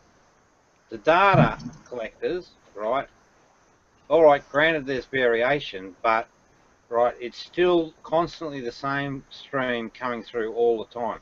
So there's no error yet, none whatsoever. Well, there actually are errors. Okay, explain. Well, science has actually shown that a lot of the information that we take in isn't actually processed. Oh, that's okay, because there are things like spectrum, range... Well, also as a result of that, a lot of the information is filled in. For example, I did mention the other day when I was talking to you after I had the stroke, for example, I learned that there's this little blind spot that we have right about here. And that's basically auto-filled, much like you would in like paint shop or something like this. Now, after my stroke, that spot was about yay big, and I didn't even see cars coming because my brain was auto-filling the street. So you can't say that it's, absolute or it's necessarily accurate. Because it's a matter of the devices that you're receiving it with and the processing ability. You're broadcasting a position without evidence or without defeating my position. So what we're trying to do is validate... Sorry. What do you mean not presenting evidence? Well, you broadcast a position... I gave you an actual real-world example. Yes, but you broadcast it as if it's a given. But it's true, we do have a blind spot right here that's auto-filled by the mind. Yeah, but that doesn't break the idea of within the range of function, it's still a constant thing that the sensors do for an individual. And that's not what we're countering on. The question is that you're saying that this information that we're getting is absolute. And what do you mean Yeah, even correct, mean by that in correct. that context? That Yeah, no, it is absolute. It's absolute and it's consistent, right? So again, I'll try again. are you right? talking on an individual basis or on a population basis when you say that, though? Because each person is going to be perceiving things differently. When I say perceiving, I'm not talking. Careful. I'm Perception. talking about the sensory organs when I'm saying I perceive. feel like Rob's trying to say the outside, like the environmental, is absolute and constant. And that I agree with, but he's actually talking about the input, and that's where the disagreement is. Yeah, no, but that's okay. What I'm saying, though, for any given individual, the data collection by the sensors, you've got all sorts of anomalies, but it's a consistent behaving device. It brings in information from the environment and collects it very consistently. Same thing all the freaking time. Yes. Yes, great, good. Maybe we'll stay with the individual and then we'll work backwards for any outliers that you're worried about. Well, like I said, I think it's that word once you start getting to that absolute. I mean, I'm wondering if you're using absolute in a different way than everyone else, kind of like you use ego different than other people. Oh, yeah. Okay, I understand now what you mean by that. Yeah, I am. It's absolute. So from the perspective of the external environment's absolute. From the perspective of a given data collection moment called the now, that's absolute. For the individual, the sensors perform the same way, day in, day out, and all they do is collect data. And then they push it up into the brain, or it comes into the brain. Perception occurs in the brain. It doesn't occur in the sensors because they're not designed to do anything other than collect data from the environment. Well, it's kind of a handshake between the two, but that's kind of nitpicking, I suppose. Yeah, it's nitpicking, so don't worry about it. So here's the thing, right? But also, the external reality has a context. It just does, right? That information comes on board as well. The context meaning what's happening, you Oh, okay. So, okay, I get you. I think I got you. Okay. Whatever, or I think I get what you're saying. Go ahead. kissing, someone's going for a walk with the dog, the fire engine goes by. That's fine. It's just an unconventional use of context. I know what you mean now. Yeah, okay.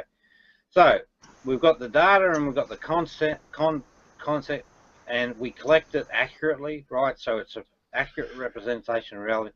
Not necessarily. This is where you go to how well those the eyes, nose, etc. are functioning. No. If I can give you an example from color. Hang on.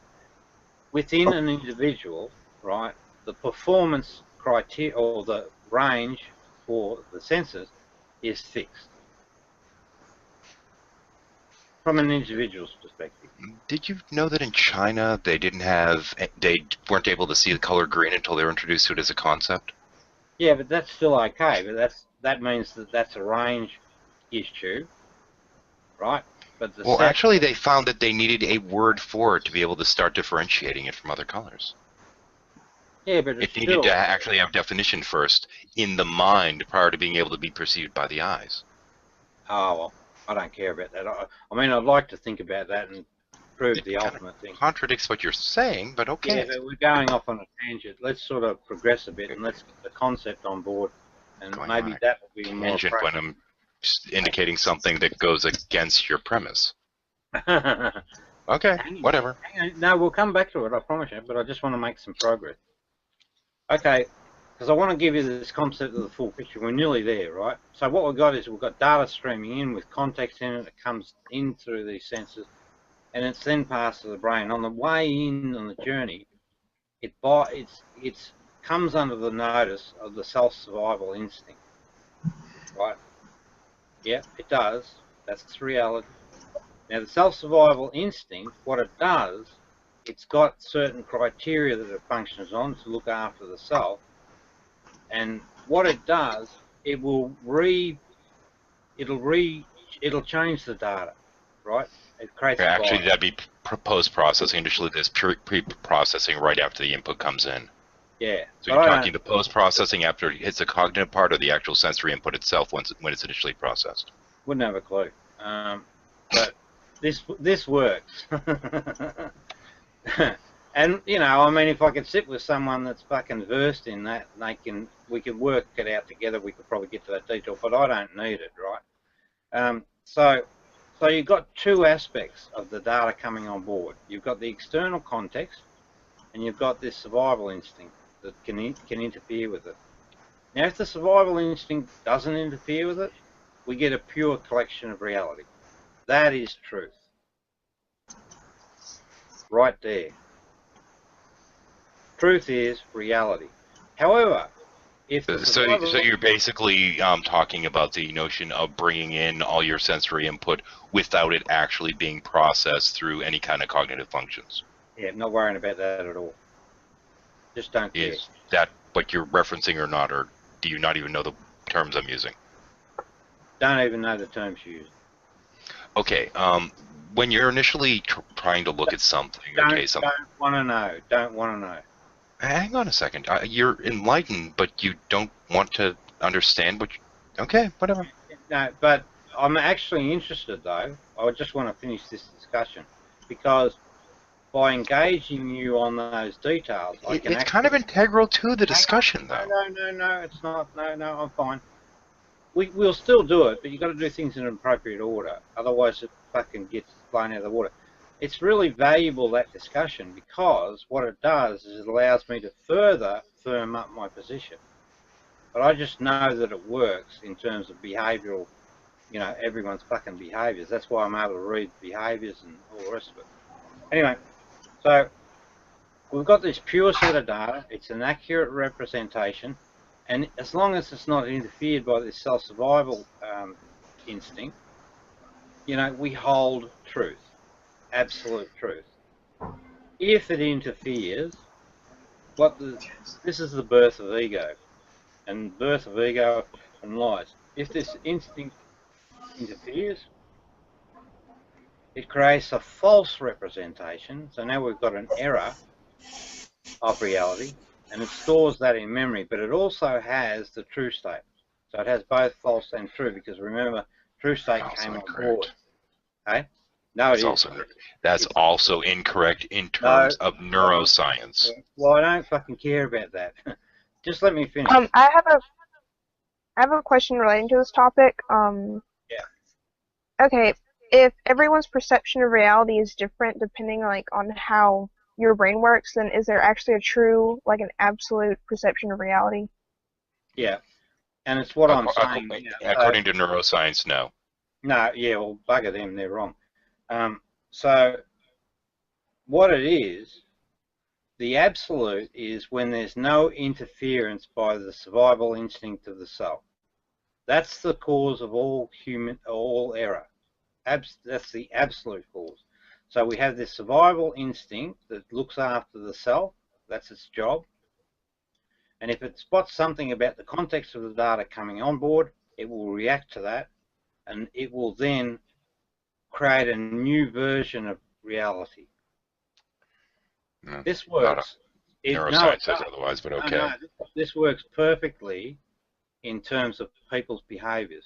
And I can explain the bullying context perfectly, right? You can say it works in terms of behavior, but it doesn't work in terms of the way that the mind and the sensory organs actually work. It doesn't work in relation to neuroscience. Yeah, that's okay. I'm interested in that discussion, but I'd rather just finish my presentation of the concept, and then maybe on another session we actually dig into it and try and fucking work out, can we map this idea back to the physiology underneath. So I'm really, really interested, I promise you. Well, if I can pose you one question, though. If it could turn out that there was no way to map your concept to actual neuroscience, what we actually know about how the brain, the sensory organs, etc. work, would you reconsider your position? No.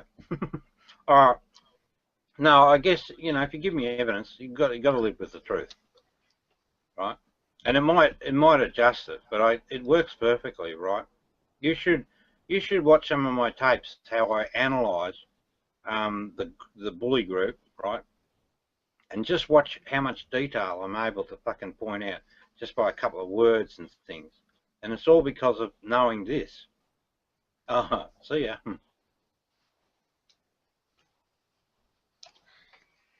Yeah. So, Hey, Rose Patton. I thought you ran away with cognitive dissonance. Yeah, I think she just fell out of the call. Yeah. It tends to happen. So, do you know Rose at all, Shadow? No. First time I've met her is tonight. She's an impressive lady, isn't she? She said some interesting things. Yeah, well. But it takes a bit to impress me, quite frankly. Ah, okay. Just not easily impressed. Yeah. Well, maybe by the time you and I do this exercise on, you know, mapping my position statement to your position statement, you know, you may have a whole view. Here's the thing, dude, right? What this approach does, if it's correct, it brings morality down to a binary state. I do appreciate you putting an if in there, by the way.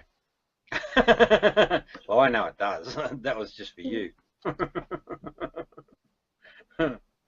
Okay, so I just want to see if we can finish this. So where we got to? So, right, the cause of all erroneous thinking, every single one, is this self-survival instinct. That's a really powerful concept if it actually holds to be true. Hey, I'm seeing double. Hello, Rose. Welcome back. There's two Roses. Which one's the real Probably Rose? opened hang out another tab and just trying to get connection from that. Yeah, either that or just a lot of time when you join and you don't successfully join. A lot of time when you try to join a hangout and it doesn't actually log you in successfully. Yeah.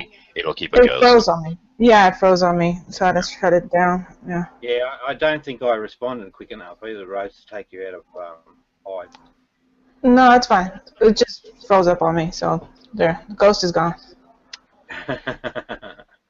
Ecclesiastes 1:1 comes to mind in terms of this discussion, but you may continue. So the question that Taylor asked before I got froze on, what did you say about perception? Yeah, ask it again, probably. Hold on. I was asking because Shadow was talking about the variations and of how we perceive reality. If there's people, if there's an actual absolute perception of reality. Yeah. From people or on a spiritual sense? Just from like I from believe it is a realistic. biological question, yeah. Yeah. Okay, well then no. I would say we all perceive, I don't think there's an absolute of our human perception, but on a spiritual level, I think that there is absolute perception. So, you know what I'm saying? Like, I don't know what your beliefs are, but like say if you believe in a whole, someone that's the creator, so then that creator would have the absolute perception. Whereas that's still external of the self, though.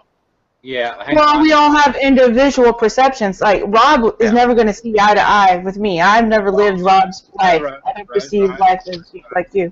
Why are you just cutting me off, dude? Okay. Because I'm so done. Oh my God, Rob, you're not the only one right. You got to stop cutting people off. It's rude. I don't. Come on. Be nice. I mean. But I can save you a lot of heartache and No, Rob, you always have the answers for everything. I know. What can I say? Oh my Lord, have mercy. Go ahead, Tim. Okay, all right. I just want to say things because I'm trying to address your comment, Rose, and acknowledge it, and I'd like to respect Taylor. Taylor's not even done. Hold on, Taylor hasn't even talked. She's been quiet, or he's been quiet the whole time. I got Taylor's question, so I think I can answer, and then she can back it up with a question. Oh my God, Rob. I feel like I'm trying to talk over everybody, and that's not really a good way to be in a discussion. Don't care. Well, I subscribe to everybody on the panel, and hopefully you guys can come into my hangout sometime. And Rob does it his way. You know, it's his room, but. That's right. Rob's house, Rob's rules. All right. Now, and Taylor, by no means am I wanting to disrespect you. I just want to put out something to think about, and then let's talk about it, right? So, because it's important, right, particularly as a young person. See, Jesus said, now I like Jesus, but I'm not a Christian. Jesus said, seek until you find. So it's important for each human to find their truth, the truth. Well, I say the truth. So are we talking about a spirit, like in a sense, of spirituality now? No, not really. I can express it because the truth is the truth is the truth is the truth.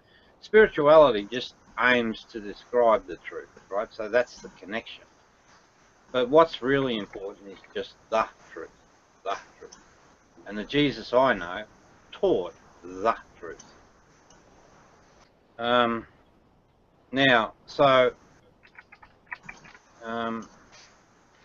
what? So Taylor, just say your question again quickly. Just only a couple of words will do. I believe Shadow already answered my question. I was asking just on a biological sense, is there a true perception of reality, Okay, an absolute or constant? Got it. Okay, so the answer to that question is absolutely yes, in a spiritual context and a biological context. Well, not in a biological context with what Shadow said, because there's variations in each person. Yeah, That's right. science. That's right. Yeah. No, he didn't break the condition that I was, or he didn't present anything to break what I said. So what I said was the environment, reality, right? The world, the cups, the teas, the plates, the tallies, you know, the voices, the sounds.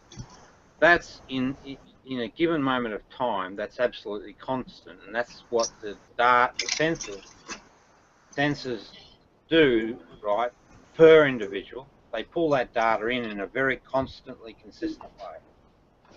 Right, there might be variations, you know, colour blindness and the like across population, but for an individual, their sensors function exactly the same way, and we can manage. Yeah, hang on, just hang on.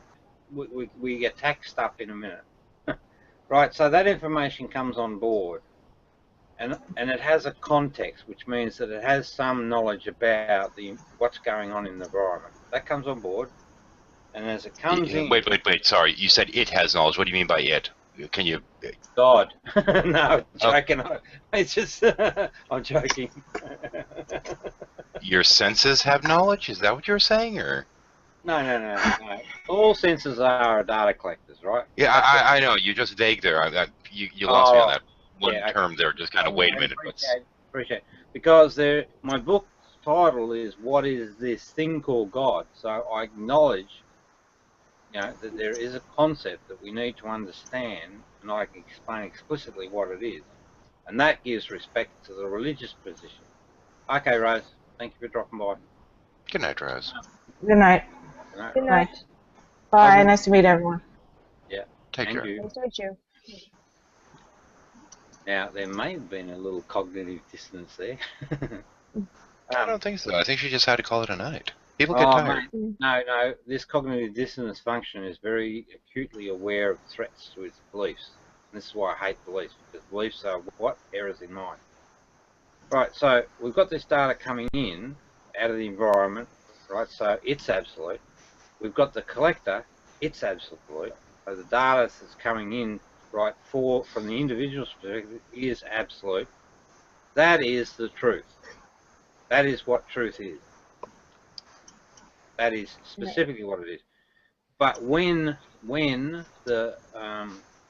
this survival instinct that's designed to protect the self or preserve the self interferes with the data coming in, it creates erroneous sets of information that do not match reality, and those erroneous sets of is the birth of what we call ego. Ego is specifically the collection of the errors or erroneous bits of information. They also, because of the nature of this way this works, they also are accompanied by the truth. So if someone... no, actually, they wouldn't be based upon your own hypothesis. Okay, go ahead. I can explain to you exactly why. Now, when you are looking at something, there isn't one part of your brain that scene goes to. It's processed in different levels of the brain. The textures are processed in one area. The colors are processed in a different area. The shadow and light are processed in a different area. This doesn't pipe directly into the brain. It's processed all throughout the brain. So it's going to have to go through a perceptual filter anyway around it. It goes through that part of your mind that you're talking about to be corrupted. Because it doesn't go straight in. It's not a pipeline going in, man. Oh, it yeah, goes but in and gets separated into these different things, and then it gets dissected, analyzed, and reassembled. Understand. What Okay. you're doing again, though, is you're diving into the deeper level Neuroscience. Yeah, exactly. Shadow. Yeah, sorry. Okay, so if our reality is perceived through our brain, through it being the information being dissected, then would you say that each individual has a different perception of reality because of the variations, or Subtly it by different, yes. population? No, subtly different. The thing is, in terms of neuroscience, there are subtle differences. Now, in terms of anyone that ever I just want to answer the question as it was asked. If it was a mistake, it's wrong. And not according to neuroscience, it isn't. Bugger them, they're wrong. Yes, bugger neuroscience. But if we're worrying about how the mind works in relation to neuroscience, then it's kind of a valid question. Okay, I think it's an important point though to make, because let's keep it still up at the the fluffy side of it before we get down. Is your concern that the neurology of it doesn't agree with your conclusions? Oh no, not at all. I'd love to actually. Then why do you seem to feel threatened by me answering the question? No, I'm not. What you said though. Are you sure there isn't some cognitive dissonance there? Is that the ego speaking? No. Nice try, kiddo. And this is what happens. This is why I sort of insist in breaks in conversation when I spot an error.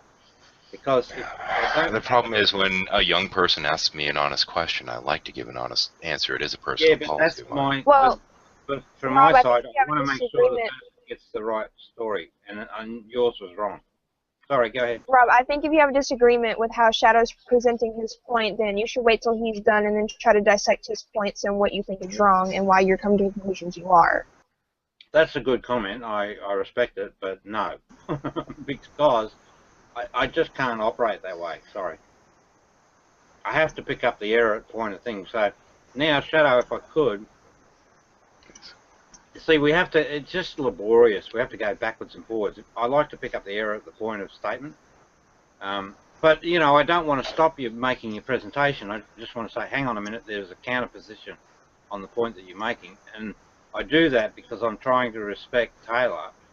I want to make sure that she gets both sides of the story, because getting to the truth is actually the thing that leads to enlightenment. So it's a very important thing. So what I need to ask you, Taylor, Shadow, if I could you just make that point again?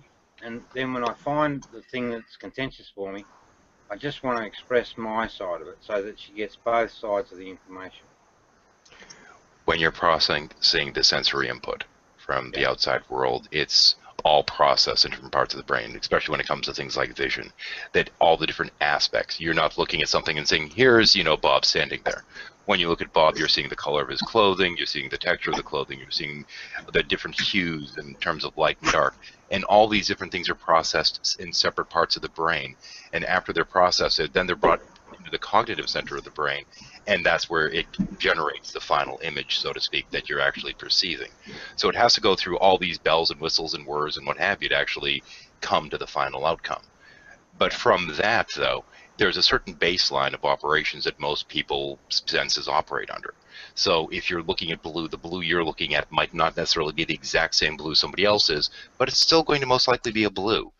Now, there's also a linguistic element as well, because if, for example, in the case of, I believe it was China, prior to us going there and introducing them to the idea of the color, I think it was green, it might have been blue, they weren't able to actually physically perceive that color until they were introduced to the concept of it, which shows that concepts actually have a very strong influence on how we perceive things.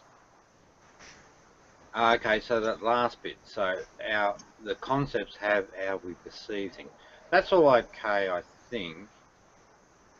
Yeah, because concept, yeah, okay. So, that's okay. I didn't have any problem with that, but there was something you said the first time that, you know, jumped out at me, and I've missed it. But anyway, that's fine. Okay. It might have resolved itself if I kept talking, I don't know. Well, it can be, because we can have discussions. Well, I don't think so. I think there's still an issue between you and I on how this all works, but... Well, there is, because what you're indicating is that all this information comes in, and all the true information comes in, and then there's this part that intersects some of it, but that's not it. It all goes into these different areas, gets processed, and is in that processing area. All information, according to your hypothesis, would be corrupted at that point, because it doesn't get, some of it processed and some of it passed through. It all goes through and then gets processed. Okay. And by different areas of the brain, there's no way to actually have that persistence of reality without that post-processing. Well, I still don't want to worry about that level at the moment. So, again, what I'm saying, because I caught that you perhaps didn't quite grasp my meaning. So, the data's coming on board. It passes by, think of it as a watchman or a doorkeeper, the self-survival strategy, right, which is really about looking after the individual. And it must notice something about that data, and it repurposes the data. And it creates a new story, right? So you might have on the reality black, right? But because this thing fires up, it says white, and white is what is stored as reality. But the truth is there as well, but suppressed. But the white becomes the reality now, and that is the fundamental thing that creates this thing called ego. So you get a stack of these errors, and that's exactly what ego is. It's not how we work neurologically, though. No, I understand, but, well, I don't understand. I'm interested in knowing that, but this works in terms... Well, I've just explained in a nutshell, in a very quick rendition, how that works. No, not yet. So that then is the fundamental basis of... So if that survival... So this is the key. If that survival instinct doesn't interfere, it's a pure feed on reality. So someone that's enlightened... So if someone that's actually in the enlightened state, they have truth all the time. It's a pure feed. There's no interference by this self-survival instinct at all. It's still there, right, in case you need it, but there's just zero interference, right? And it's simply that, right? So you either have truth or you have a lie. Truth or lie, only the two states. That's it. The path to enlightenment is reconciliation of false ideas about reality created by this notional, survival instinct. And that is the root of lies, it's the root of evil, it's the root of all harm that came to humanity. So in other words, if you could take that instinct out of humanity, which you wouldn't because you still need it for other reasons, but if you could remove it, right, you would have a bunch of enlightened people on the planet. So that's probably good enough. That's sort of the helicopter view. Now, I use that principle, well, I just know it's true, right? But I also use it when I'm observing people and want to know who's doing what to whom and why they do it, what their agendas are. And, it looks like I'm a bit of a mind reader, but, it's just... and here's the other part, just to finish it, right? And then we could wrap this up.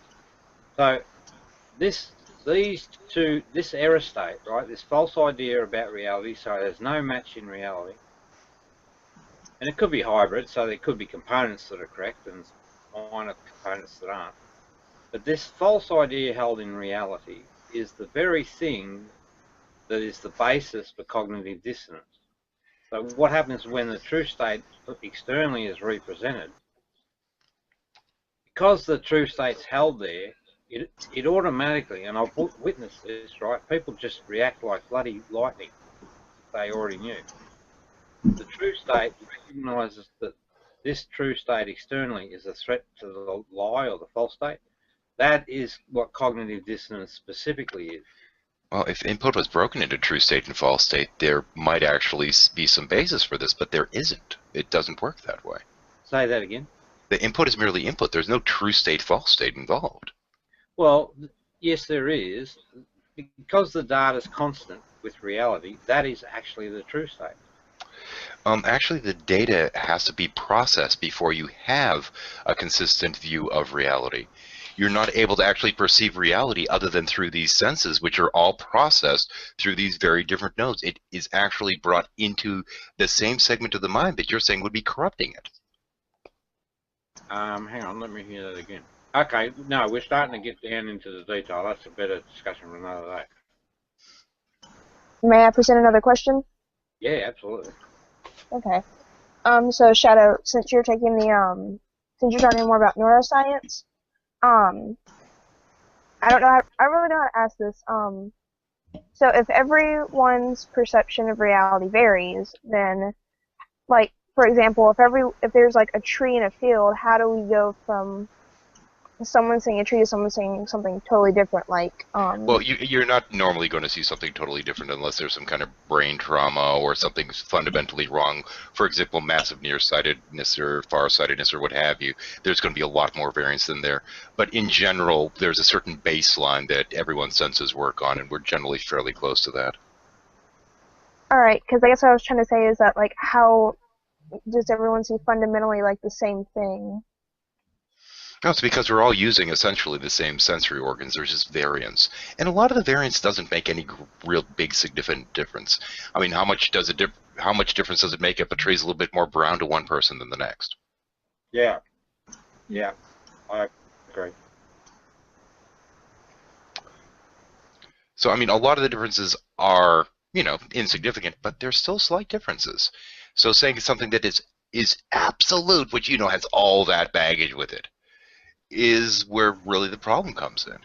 Because there is still that certain degree of subjective, because it has to go through there, it has to be processed. And honestly, different memories you have, different views you may have towards different things may affect this. Like with that instance with the color green or blue. It's just going to vary in terms of your perception of it after the processing. Now, what goes in prior to processing is going to be a lot more similar potentially than what comes out, because you have to go through language filters and perceptual filters and not the varied concepts that you hold and what have you. But that output, so to speak, is what you are perceiving, not the input. The input you don't directly perceive, just the output in terms of neurology. Yeah, hang on a minute though. I've got a problem with that. Subjectivity. Well, you have a problem with science then. Because what I'm saying is the pipeline that comes in, so to speak, isn't what you perceive. It has to be processed through the mind first. We haven't sort of got into that level of discussion yet. So, and I really want to do it. I don't think we're going to. Hey? I don't think we're ever going to. Oh, okay. I feel like Shadow is taking the route of explaining it through science and neuroscience, and Rob is taking the position of what he thinks is right and wrong. He's not really citing sources or saying where he's getting his ideas from. Yeah, but at the end of the day, there's only one reality. But you're right. We're coming at it with different, from different, seemingly different perspectives, but we are observing and talking about the one reality. The reality still remains constant. But I just want to make a point before I forget. Absolutely, I'm going to use that word again. Absolutely all subjectivity is born out of this this self-survival instinct. There is no other context that creates subjective than this survival instinct. That is the birthplace, the birth canal. It's the thing that creates it. And I know that because when I relate to guys that are enlightened, we sort of have this, you get this sense that it's all coming from one mind. What that comes from is that we're all receiving the data from the environment, and because we have no active, it's still there, but it's just not interfering. This survival instinct for the self. There's no variation. That's why we sit very closely on song. And what do you mean there's no variation? There is variation. We've already established that. If there's no variation in the cell, then how do we have variations in how we perceive our reality? Say again, sorry, Tyler. You said like there's no variation in the cells, but how would that be if we have different variations of reality? Yeah, with the variation, every variation that occurs, in our minds when we're reporting back on reality, right? Every variation, is based on that, or is caused by that self-survival instinct interfering with the reality data set. Actually, it's biological in nature initially. Because we're talking those subtle variations as the input is actually drawn in, as well as further variations as it's being processed. Not arguing with that. Okay, so are you going to add that particular portion of the variation into what you're talking about so that it's more cohesive? Oh, okay, sorry. So you said variation in the stream. No, well, we're talking about variation in terms of the variation in the sensory organs, which is going to vary the stream as you're putting it, as it's coming in. No, you're still getting caught up on this idea of variation across population. No, I'm talking about variation within sensory organs. The slight difference in the number of, as I said, the rods and cones in the eyes, things like this. Yes, but from the perspective of the individual, right, it's still a permanently constant functioning organ, isn't it? But that's after being filtered through perception. And you're saying it's the perception that's making it false. No, I don't talk about, wait a minute, I don't talk about perception at all yet. Not my turn, that's your turn. Okay, you're too... Hey, dude, how's your health? What language are you talking, man? No, Australian. How's your health? Relatively fine. Okay, good. I could use some more coffee. My throat's a little dry. Do you want to get some then? Or, look, hey, we can do this another day or not ever or whatever. Perfectly fine, but... Yeah. There was one other thing I wanted to say. So what I've done... I mean, if you're having cognitive dissonance, that's fine.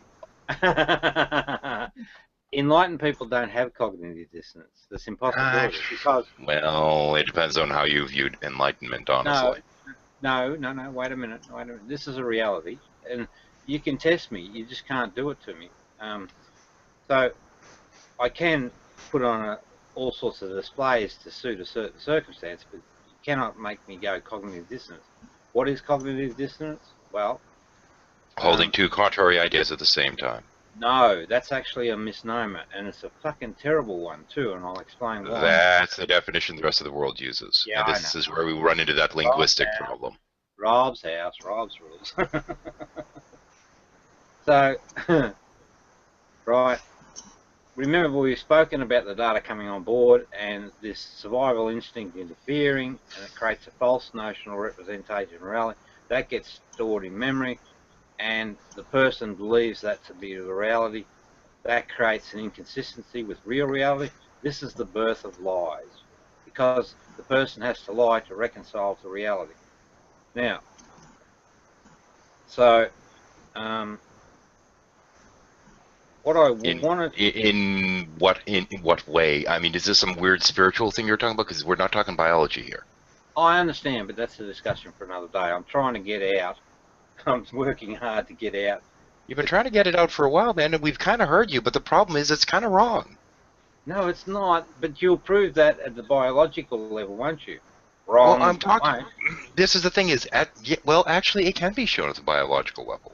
Yeah, but not today. And it has been time and time again. No. We know how Shadows work, man. How Shadow's presenting it actually does make more sense to me because of he's taking the biological stance, and I am really confused if you're right now trying to take the biological stance of this, or if you're trying to say it's some form of some spiritual, mysticy thing. That's a different matter. But when you're talking biology, this isn't how it's processed, man. Cognitive dissonance. I think you're going cognitive dissonance. No, this isn't cognitive dissonance unless you have a strange definition of it that I'm unaware of. But. Which I know you do, but I'm aware of the one that you gave me last time, at least. Oh, okay, yeah. So that was, and it's a really important distinction from the classical definition, or the wrong one. The error state is the base, right? So it's always a false position that is the precursor to cognitive dissonance, nothing less. Well, then in that case, I'm not suffering from cognitive dissonance. You are. Beg your pardon? Because you're incorrect as to how we actually process inputting incoming data. No, hang on. There's some behavioural measures that are consistently reported when someone goes cognitive dissonance. So what we've got is Behavioral reporters like what, for example? All right. Well, hang on. So you must have a false state, and the reason you have a false state in memory is because of that survival instinct. That's the way that works, right? Well, are you stipulating that you must have a true state as well? The true state is presented. There is a true state held in mind with the false Must state. there be? In Must terms there of cognitive dissonance? Yes, there must be. That's Now, where I disagree with you. I don't think that either statement need be true. Wait a minute. Externally, there's the truth presented again. The true state held in memory recognizes it as... You can have two conflicting falsehoods, though. Hang on, dude. No, you cannot. Ideologically, you might think that, but in reality, definitely not. So if you're deciding between two seemingly conflicting things, one of them must be true, you're insisting? Must be false. The first one must be false. The second one must be a matching true state. That's it. They're the only conditions that are the precursor to cognitive dissonance. When that event occurs, what follows is very repeatable. And I can repeat it time and time again with people, right? And if you watch the troll groups that have been bullying me, I can actually demonstrate it. I can sit you down and show you, right, they went cognitive dissonance, and I can tell you the behavioural patterns that are going to follow, and it's because of this structure. Okay, the alien artichokes on Mars are purple. The alien artichokes on Mars are pink. Which one's the true statement? I don't know. I don't care. Hang on. This is the point. That's Neither what the whole one need to be conversation is true. about. Yeah. Say again? That's what that entire conversation was about. No. You can have two conflicting statements, and neither one must be true. Yeah, I feel like Rob is trying to say that there's one side that's true and there's one side that's false, but if that were true, then what would be the point of having to process the data anyways and having variations? Yeah. Okay. So again, remember, we're in the land of reality now. We're not up in the clouds in notional Descartes land. What's come on board is data. It's been interfered specifically by the self-survival instinct. That's the store of the false memory. Hang on, that's the store of the false state. It also brings on board the true state at the same time. They're both held in memory. That's why someone says to you, "Oh, I forgot. I didn't lie," or that's all bullshit, right? So that's that. Then externally, the true state is brought into mind, right? Externally. So the true state that's held in mind recognizes the threat because it says, wow, that's an error. And now we have cognitive dissonance between the lie that was created by the self-survival instinct and the true state. And what happens then, we go into the flight-fight response, right? The flight-fight response is as follows. The fight is about aggressively, like spitting, a very bitchy, nasty, rude attack at the person that's holding the true state externally. The mind blanks out, or it blanks out data coming from that state that threatens the position. So it's filtering out the true state information. That's stage one. Stage two, there's a face-saving stage where the person tries to save their ass or their face from the bad behaviours they exhibited in the fight state. And then the final state is flight state, where they run away. Right? And that is exactly what cognitive dissonance is. Exactly. Anyway. And why it's powerful... I'm curious about something. How do you think memory actually works? I'm just curious in terms of the mind. Well, that's something you're going to teach me when we fucking get to that. Well, I'm just wondering how you, when you remember something, do you think we're just like pulling it out of an archive in our brain or something? It's like a big bucket. That's Well, all right. actually, in terms of neuroscience, what actually happens is that every time you remember something, it recreates it from scratch. Oh, It okay. actually refabricates it completely, so everything is being recreated. So everything would be going through that filter you're talking about every time you remember something. No, I doubt it. Every single time. No, it makes no sense to me. That's So how the is mind works, though. so would that mean that every memory that like we have isn't really how it happened? Actually, this is why we have a lot of things like false memory syndrome and this kind of stuff, is because it does recreate these memories. It's also why the further back you try to remember, the less vibrant they are and the harder it is to actually remember the fine details. When we remember something, we tend to not remember it exactly as it is. It calls in different parts of the brains that bring up different aspects of the memory and recreate it for us. I don't know if I agree with that. I'd like to It's work part on of why long-term memory is so unreliable. That and a lot of things that are just held in short-term memory never pass by. This is why, when they have the guy running into the room and pretend to rob somebody or whatever, people have such a hard time remembering what they were wearing because it wasn't persistent long enough for it to actually pass from short-term to long-term memory. I don't know about that. I mean, I'd like to think about that. But to me, I don't care about that stuff because you live in the now sort of stuff. So that's the important thing. And your memory seems to work fine. I don't get caught up in that crap. If it doesn't have any contribution to the quality of life and enlightenment, I'm just not that fussed with it. But Well, Shadow. Okay, sorry. I was gonna ask Shadow, like, then what's the case with people with like photographic memories that they can remember something exactly as it was if the brain has to recreate it?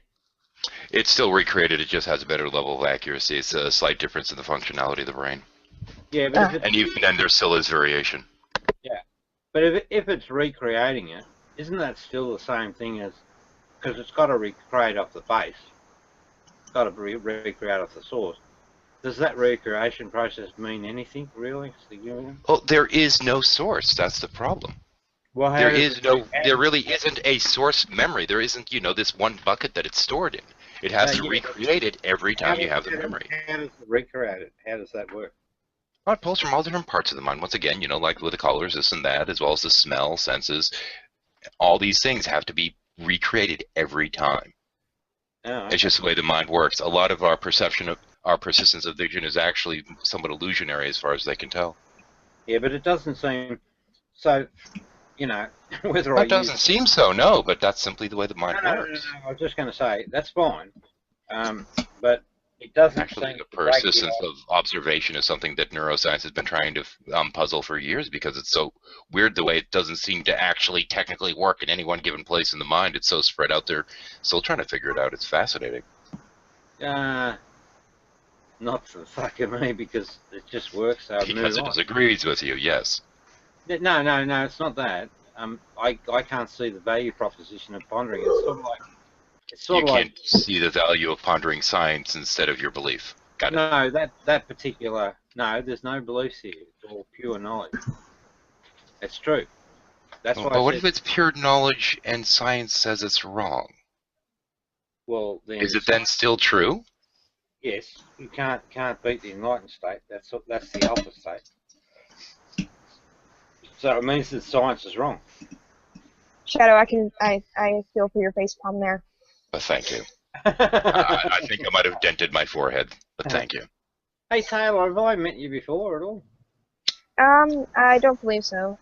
Okay, you just seem somehow familiar. But I'm impressed by your maturity, so. Well, I love watching things about science. I have my mother's college textbook on anatomy and psychology that I've read. I find disorders of the mind very fascinating. Actually, over my summer, I started studying about dissociative identity disorder.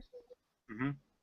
That was something I thought was just very interesting to learn about. Yeah, it's a really neat one, especially when you start getting into all the secondary things that go along with it, like narcissistic personality disorder and all the others. Yeah.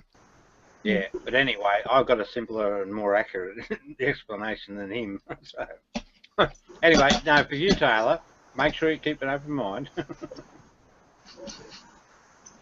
Just not open enough that it falls out, please. Oh, I'm trying. I'm trying. Of course, I'm sitting here thinking, you know, you do look familiar. I'm wondering if back when I was trolled, you were one of the people that I threw out of the shuffle because I didn't know who you were. Hope not. I really don't remember either of you. If Sounds I good have then. met you before. All Do good then. either It of you was know a somebody user? with resemblance then. Cool. Well, do either of you know a user on the site called Green Soulsify? Yeah, I do. I know Sufi. Sufi's pretty cool. Oh No, he's yeah, I've talked to him before. evil bad man. He actually, I have an issue with Green. I heard you almost made his brain cry last time you were in here. Last time he was in here, I heard that you actually caused him physical pain. Really? Yeah. Yeah. Well, look at my little logo there. You know my position on Islam. So immediately. I think it actually had something to do with your interpretation of psychology. Oh if yeah, I recall. yeah, it would. So I think he's a behavioralist or something like that. Yeah, he's a behavioral psychologist, I believe. Yeah. Well, yeah, I have some very strong views on how that sort of stuff works, and I think that I'm extremely accurate in my read of, you know, the behavioural views. Now, hey, that reminds me, that's one thing I didn't finish. Well, can I just say something? In my opinion, and I think in all factuality that, science is not a view. It's, you know, logic and facts that we find out by doing tests, like running tests and just, you know what I mean, through. Yeah, get it. Those are facts, not beliefs. Oh yeah, absolutely, and I'm 100% behind that. I mean, one of the things when I was writing this book, What is this thing called God, what I realised at the end, after finding who the real Jesus was that he actually was about knowledge, not beliefs at all. And I have a very strong opinion that says, as humans, we should never entertain any friggin' beliefs at all, ever. Right, ever. No beliefs. Actually, real quick, just as a little frame of reference, Taylor, I don't know if you are of a religious mindset or not, but this is based upon the Gospel of Thomas, which is a Gnostic gospel. Oh, I actually take the position of being an atheist because, like, I have actually watched videos and things, like, if you know a user named Logic or Armored Skeptic. I know them both. I know them both. Oh my, I love their videos.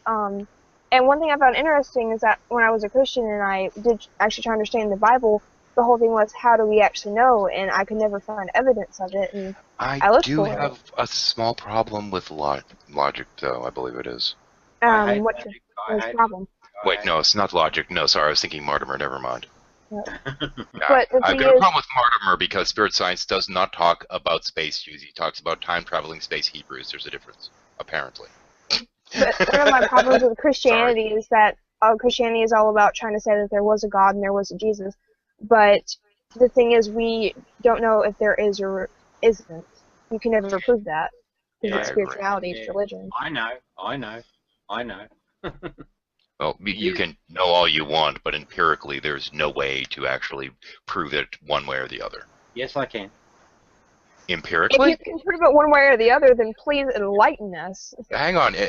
Empirically? Do you double check the meaning of that word so you know what I'm saying, please? Well, I think it's empirical. So there's two aspects. Sure, that comes always free. There's the historicity method. What is it? Multiple attestation. But on top of that, there's the teachings of the man and validating them as being. Well, the things that people wrote down and claimed and attributed to him aren't necessary. You can't really use as proof, and we do know that most of the accounts of his life are, well, forgeries at best. No. Hang on. So we're talking most of about third-party accounts, that is. Yeah, we're talking about a document that's dated by the early camp of 40 AD, and that's the Gospel of Thomas or Gospel of Jesus. It's not dated at 40. It is not dated at 40. Double check your dating. Sorry, pardon me. I acknowledge that. 40. Double check the dating. 40. No, hang on. 40 to 50 AD is the early camp, you know, in scholarship. And actually, 140. Don't use Wikipedia. Wikipedia is actually becoming a more reliable site since I think they know. put some kind of ban on people just It is mentioning Taylor. random stuff. Yeah, it is Taylor. It's a really good source. Oh, let's see. I use it extensively. So it's so there's the early camp. Go to the composition or the dating. The early camp, which is 40 or 50 AD. Actually, it dates to the 1st century, not prior to it. No. What are you looking at? Looking at varied pages discussing actual scholars and what they've had to say about it. It's looking like here between 130 and let me get to the second half of the article here. That's an apologetic? Because it's cut off there. No, it's not. Actually. Yes, this is actually, let's see now, 30 to 130 to 1. Let me see if we can find it in the page here. F130, let me just do a find for it. There we go, between 130 and 250 CE. Well, here's what this thing says, data composition. This comes from Richard Valentesis, whoever he is, writes, assigned a date to the Gospel of Thomas is very complex because it is difficult to know precisely to what a date is being assigned. Scholars have proposed a date as early as 40 AD or as late as 140 AD, depending upon whether the Gospel of Thomas is identified with the original core of sayings or with the author's publicized text, blah, blah, blah, blah, blah, blah, blah. The 3 papyrus fragments of Thomas, known as the, I can't friggin' pronounce that fragments, date to between 130 and 250 CE. Scholars, so this is the early camp, and this is quoting Robert E. Van Horst as the source. Most interpreters place its writings in the 2nd century, which validates what you're saying, understanding that many of its oral traditions are much older. Scholars generally fall into one of two camps. Excuse me, an early camp favouring a date for the core of between the years 50 to 100. So that's where I misspoke when I said 40. It's actually 50 and somewhere ranging up to 100. Before or approximately contemporary with the composition of the canonical Gospels, and a late camp, so this is the other camp, favouring a date in the 2nd century after composition of the canonical Gospels. It's a later Gospel. It's actually after, it's well after the Markian. No. Now see actually, how you it's spoke. after Luke as well. See how you spoke then? I wasn't speaking to you, actually. I was speaking as to, the preponderance of scholarship, not the outliers. Okay. Are we talking about the Bible here, like religious text? Yeah, the Markian is considered to have priority by almost all scholars. Oh, yeah.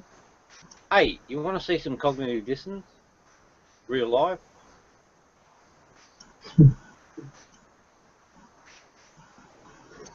I'll demonstrate it through the whole process, right? You ready? Actually, if I can say something about the Bible real quick, one thing I actually learned from watching Logic's videos on YouTube is that we translated the Bible from Hebrew, but from what I understand from it, and we cannot correctly translate that language because he used one thing in the Bible as an example, saying, it says, "Don't put gods before me." And in Hebrew, it translates to something different, like "Don't put a god's face by mine." So he was saying does he mean this in a literal sense, or does he mean it spiritually, like we wouldn't know? Well, look, here's a question: Are you having in-depth questions pertaining to this kind of stuff, and you'd like them properly explained, or? What? Hold on. Honest question. Can you rephrase? Are you looking for very proper scholarly answers to these questions? I'm just trying to I'd be more than happy to refer you to a couple of my resources on here. Okay. The first one that I'd recommend goes by Gretchen is a Squirrel on G+. She knows Aramaic, and she's a great resource, and she's a wonderful lady. I'm sure she'd be willing to field some questions for you beyond what I know. She's got a bias, I know, Gretchen. Hey, can I just get the question again? Just see if I can't put an input, I won't. Can I have the question again? Taylor?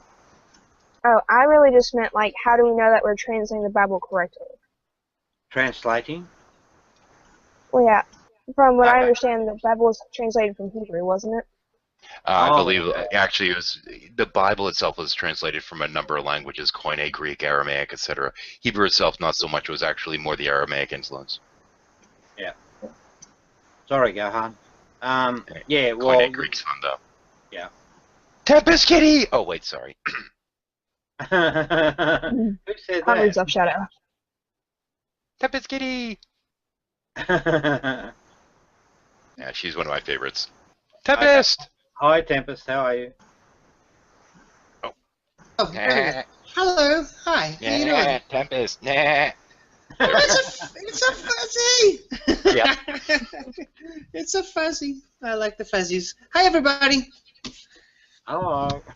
Oh, I gotta be obnoxious for a second. Have you seen the Drama Llama Tempest? I have not. Drama Llama Ding Dong. That's so cute. Oh my gosh. All I have to say about Tempest is that his profile picture is a furry. He's immediately my friend. Oh. Tempest, she's the bomb in her own way. Thank you. No, but I love the new llama. The new llama is gorgeous. Oh yeah. One of the subscribers actually bought this one for me. I was complaining about wanting a drama llama. They said, "I'll buy you one." I'm like, sure. Here's my address. Oh, that's really nice. Oh, that's cool. That was great. I like it. I like it. There are people here that I don't. Oh, stop. I get distracted too much if you do that. I know. You have the attention span of a gnat, but we love you anyway. You're always living in the now. Who do I know here? I know Shadow. I know Jello. I know Rob. Who else? I don't know Taylor. I don't know I almost said gonads. And 5 diplomas. Hello, new people. Hi. Hello. Hi. I've just been here sort of contributing to the conversation and listening. Well, Cool. This is my first time meeting Taylor, but she does seem charming. Very nice. Very nice. How are we all tonight? I'm sorry. I don't know if I interrupted conversation, so please continue. Oh, you did, but that's okay. You are the Tempest Kitty. We expect the Tempest to do Tempest things. Yeah, I will actually mute myself for the moment because I need to quickly get a drink and stuff. So please continue, but I will be here. So one point I wanted to make sure, because I still haven't progressed everything completely on the model. That may or may not form the basis of the next discussion. So we've got this concept of cognitive dissonance, right? It's got some definite behavior things to observe. But when we observe them, here's the real gift. When we observe them, we know without a shadow of a doubt that that there is a false notional idea held in mind in relation to reality, and that's extremely powerful, because what happens is you now have a tool to demonstrate to someone that holds a belief, like a God in the sky, and it works. You can say, look, I can do this time and time and time and time again, and when these behaviors exist, and they only occur when there's a false idea, we can really safely assume, well, not assume, we know that that idea that you hold in memory is actually false and it needs correction. When you correct all the false ideas held in memory, you've achieved enlightenment. Is that it? Oh, and in the enlightened state, you don't have the interference from the survival instinct, so the data comes on board pure and it stays true. So it is the truth that sets you free. You live in the moment, you live with truth, and yada yada. Oh, and you live the life of the good wolf. And you don't have to know anything to be enlightened. No, you do. You have to address the lies that you live with. So, you people with egos, there's an issue there that needs to be sorted out. Yeah, and that's when you find out that the way that reality works and what we've learned from science conflicts with your worldview, you should certainly change your worldview, don't you think? Yeah. Or at least look into what everyone's talking about and look into the facts that we present. Yeah, but now that we've got my concept you know, the whole concept out on the table. Now you can attack it and prove. Yes, now you can throw out science and reality. No, hang on. No, you can take your knowledge, because you have an alternate viewpoint, right? You think. Well, I know a thing or two about neuroscience. When you have a stroke, you tend to want to learn things about how the mind works. Yeah. Oh, well, you could just die. No. I have, basically, it's like a straw that's been chewed on in the center of my brain. Okay, so, what's that mean? What's that mean to you? It's plaque buildup from cholesterol. No, it's not the damn smoking. It's the diabetes. Yeah. Yeah. That and way too much steak at a young age, but anyway. So it's plaque built up. Oh, okay, yeah, I know. I've probably got that problem coming because of bad diet. So, are you able to improve that health condition, or do you just sort of cruise along and then drop dead? Well, I kind of have the choice between a shunt and just taking measures to mitigate the damages as well as possible to try and prevent further damage. Kind of the choices. That's why I smoke ultralights, and these things are made of air. Yeah. There's like no nicotine in them. It's annoying, but can I just say, why do you bother, Shadow? Like, it is smoking air. I know. Being a smoker for so long and then quitting and then the occasional now and then. Stop smoking. Come on, team. Let's rally around. Well, keep in mind, I did do the whole shaman path for 20, about 20, realistically about 28 years, and you know, smoking is a tried and true Native American tradition. Okay, fine, I'm full of shit. That's right. That's exactly right. I have something to say, and this may be a bit weird, but it's almost 5 in the morning where I am, and I have a chicken. So if you hear crowing, that's my chicken. Okay. He lives in our house. I'm just warning you. Okay. I wish to hear that. That's That would cool. be awesome. Oh, Tempest would love you for it, absolutely. I've been in hangouts before, and like people are like, "What's that noise?" And I'm just kind of like, "That's my hey." Tempest would be crowing as well. No, I'll mew at it really loud. Yeah, you really are an anime character. We know the truth. Shh! Don't give away all my secrets on the first introduction. First date. No, I think we technically had the first date the day that I brought Tempest into a hangout to talk about what it's like internally to feel like you're a different gender than you are on the outside, and really blew everyone's minds. And Tempest as well, I think. I don't think she was prepped for it. I believe the comment was no foreplay or something like that. Yeah, it was actually out of left field, but I was happy. Wait, it's always nice to be. Yeah, it's always nice to be able to enlighten people. Is Tempest transgender? Or that I am. Okay, I am too. Yay! We can be twins. I just don't. I mean, I usually don't really say anything about it because like these people I don't know, but. Yeah, there was a little bit of indecision initially. Yeah, I mean, like with who else was in here? I forgot her name. Hold on. When Rose was in here, she was like he or she or. I just took a wild guess. Yeah, it's fine. I'm just glad that you're not one of these people that does it. I actually am lucky that my son is also in the category of not making a big deal out of it. My female-born son. Exactly. I mean, like, I usually identify as male, but if you get my pronouns wrong, I'm not really going to say anything. It's just like, okay, whatever. I mean, it's hard. I mean, in the case with me and my daughter, my son now, it's, you know, after 15 years, it's like, I have to retrain my brain. At least you're a parent that's accepting, because mine, they don't even know about me, and... Oh, no, her mother's atrocious with it. Absolutely horrendous.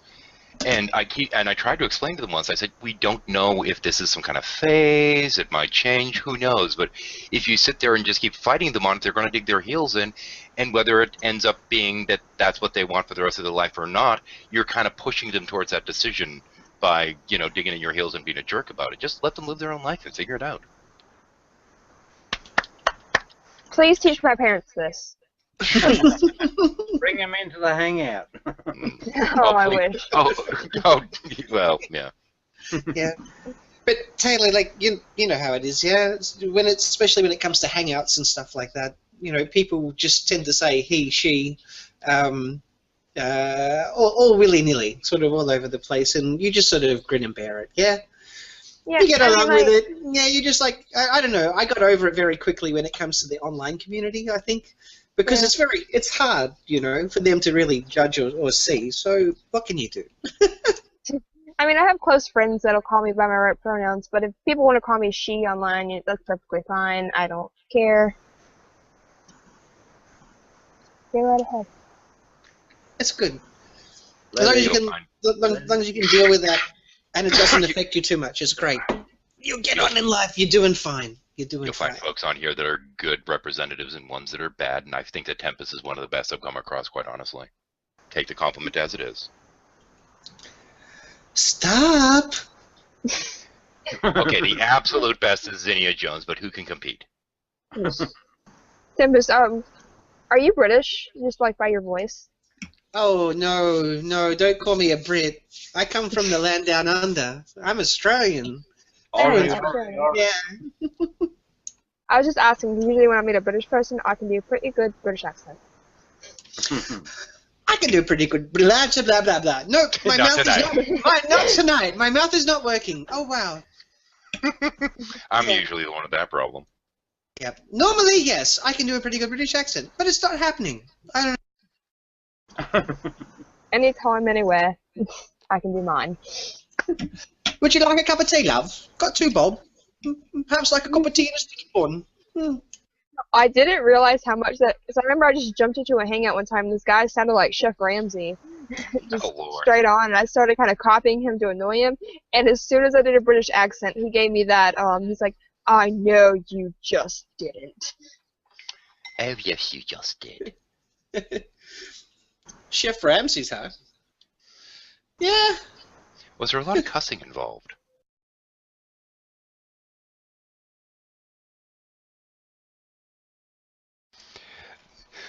There was, sorry, there was a little bit after that, but frankly, that was basically the end of the conversation. The segment beyond that isn't necessarily really worth the bother right now.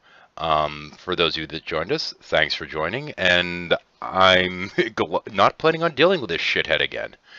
I think this is, in some levels, the best case of cognitive bias that I have seen in my entire freaking life. But at least I got him to let me actually fucking speak, which is more than he normally does, because he normally just sits there and will keep cutting people off. But on that note, for those of you that joined, once again, that watched us live, thanks for watching. Those that join us later, thanks again. Take care. Oh, wait, am I supposed to mention Patreon this time of the month? Nah, fuck it. Take care.